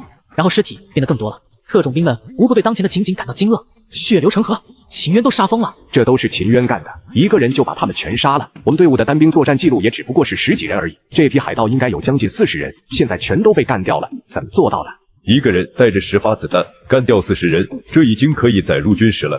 我还以为演习只是意外，没想到一个没实战过的新兵居然那么老辣。可韩非不是这么想的，现在找不到秦渊的踪迹，如果他和海盗们同归于尽就好了。那难不成秦渊这回真的要躺着拿1等功吗？然后当他们来到一个岛上比较高的地方的时候，同时也看到了倒在地上的海盗，一个人正在清理战场。秦渊，那么慢？慢什么？韩非赶紧上前查看他的情况，在确定没事之后，才长舒一口气。好险，没什么事。我怎么可能会出事？有事的是他们。你一个人把他们全都杀光了。那不然，不是我骄傲，你仔细看看，这里除了我还有别人吗？厉害！遍地海盗尸体，便是秦渊实力的最好证明。收拾好战场，确认周围的环境安全后，秦渊示意人质们可以出来了。感谢秦渊，你就是我们的救命恩人啊！如果不是你，我们都不知道会被带到哪里去。这一带海盗猖獗，我们有不少商船都被打劫过，被挟持的人质全都了无音讯了。在军船上，龙牙的士兵们和韩非让秦渊讲述他是怎么消灭海盗的。秦渊向他们描述了战斗的场景。但现在的秦渊体力还很充沛，再加上护骑兵考核让他非常幸运，飞速过了3、4个障碍物，连续打了4枪之后，他来到了悬浮单杠的项目。这是400米障碍跑中第2个比较难的项目。经过不断的训练打磨，他已经能够做到第1个跳跃就可以抓到第5根单杠的位置。这个号称是体力魔鬼的悬浮单杠，在秦渊这也就是2、3秒就能完成的事情。这小子是不是在入伍之前还去马戏团里练过空中飞人啊？进入沙坑之后，前面基本上就没有什么障碍了。他怒吼着，尽可能的榨干所有力气，地虎坐气冲向终点。秦渊冲向终点之际，我给大家推荐一个省钱的方法：暑期档热门电影票不到20块，淘宝秒杀把电影票价格打下来了。所有电影通兑，不用可退。点评论区置顶链接，或者上淘宝搜索秒杀电影票100万张电影票，吃喝玩乐券等你来领。1分15秒，这个秦渊厉害的，我服了，难怪能完成斩首行动。你让我先跑100米，不，直接坐着军车逃跑，他都能有办法抓到我。青出于蓝胜于蓝啊！前浪注定是要被拍死在沙滩上。我当年的记录只不过是1分28秒，已经是护骑兵有史以来最好的成绩了。没想到他比我还快了10秒，我才1分33秒，用的就我的成绩来要求的，我已经在沙滩上被拍得稀碎了。在看到他打破了记录之后，他们就想看到他第2个项目的发挥。装甲运动射击考核正式开始。秦渊，通力配合，一定要完成这个任务。好，2人即刻上车。第一个内容，装甲车出库。出库的距离很短，比以往的训练给出的距离更短，只比装甲车的宽度多出了10厘米。一旦碰到杆子，将会直接出局。35公里每小时的时速，要通过仅只有10厘米的宽度的左右两边标杆，需要非常老道的操控技术。在所有人的注视下，只见秦渊精准出库，进入泥坑之后立即提速，完全避开了所有标杆。这技术还是可以的。战旗7连是侦察连，驾驶装甲车是他们的基本训练内容，整个连队没有人不会开装甲车。你们不用担心他的驾驶技术，他在海军区那里都考了武装直升机驾驶证了，过载达到了10G，开火箭都能开好。这种地形对他来说都是小儿科。听到这话，一众大佬都懵了。韩非，你不要吹牛，一个新兵才入连几个月，他能开装甲车，我是信的，开得好我也是信的。毕竟有很多士兵入伍之前经常去越野，很容易就适应了装甲车的考核。但是你说武装直升机，不可能吧？他不用学理论知识的。我哪里敢骗你啊？你可以去陆航那边问，我当时也很惊讶的。接下来，秦渊都能凭借精湛的驾驶技术开过去，可就在这时，我操！战场就是这样，不可能让你的装甲车可以顺利前进。可令他惊讶的是，秦渊居然非常沉稳，神态自然。做得好，不是会开装甲车就行的？难道敌人都是蠢的，让你安全的开过去？其实之前虎骑兵在这一项的考核上是没有这个内容的，因为能够驾驶装甲车在这种地形中保持那么高的速度已经很不容易了。但是既然要加上难度，就必须尽可能的还原战场。对，我给他们下达的命令就是尽可能的命中装甲车，而且用迫击炮的威力不小，能把装甲车的机动装置给炸坏了。不错，在炮火的洗礼下，秦渊还可以躲避炮弹。只见他在加速翻越障碍的同时，还进行了蛇形走位，尽可能的不让敌人判断到自己的前进方向。妈，这小子有点牛啊！这走位怎么打？我从没有见过能这样开装甲车的人，居然能开得那么骚，打什么？火箭筒都打不了。然而现在秦渊都已经前进了100米了，很快就要来到射击圈内了。不要让他们射击，注意，不要让他们射击，给我尽可能的封锁他们的枪口位置。秦渊把车子开进了射击区，不要多支枪口都对准他，哪怕他再厉害，也不可能从他们的手中逃脱出去。哼，秦渊啊，秦渊，你终于有今天了。我看这小子怎么射击，在我的攻击范围内，还没有哪个士兵可以反击。对，上次是引雷投击，这次看他能不能正面和我们对战。现在我们已经占尽优势了，难道还不是他的对手吗？你们让首长们怎么看我们？难道我们都是废物？给我把他的装甲车打成没有办法反击的铁疙瘩！龙牙特种兵的带队队长做好了战前动员，这番话起到了很好的激励作用。他们的狙击技术可以说是整个军区的顶尖的存在。秦渊和欧林没有继续通过射击孔向靶子进行射击，他们的战术非常巧妙，直接开门下车，迅速潜入到阻止装甲车前行的战壕之中。可以，他有想法。我现在知道他为什么会把车直接开到战壕里。这样也行吗？不是武装运动射击吗？为什么不行？武装前进的主要目的就是为了成功到达射击圈，他们可以想怎么做就怎么做，只要能完成任务就行了。哎，老韩啊，你都能进行狙击，他为什么不能下车反狙击呢？我觉得秦渊做得很好，一名优秀的侦察兵就要学会反狙击。反狙击，韩非无奈摇头，因为首长们的话都没错。狙击阵地上，已经看不到秦渊身影的特种兵们处在原地发愣，茫然的通过瞄准镜横扫战壕的各个位置。居然让他下车了！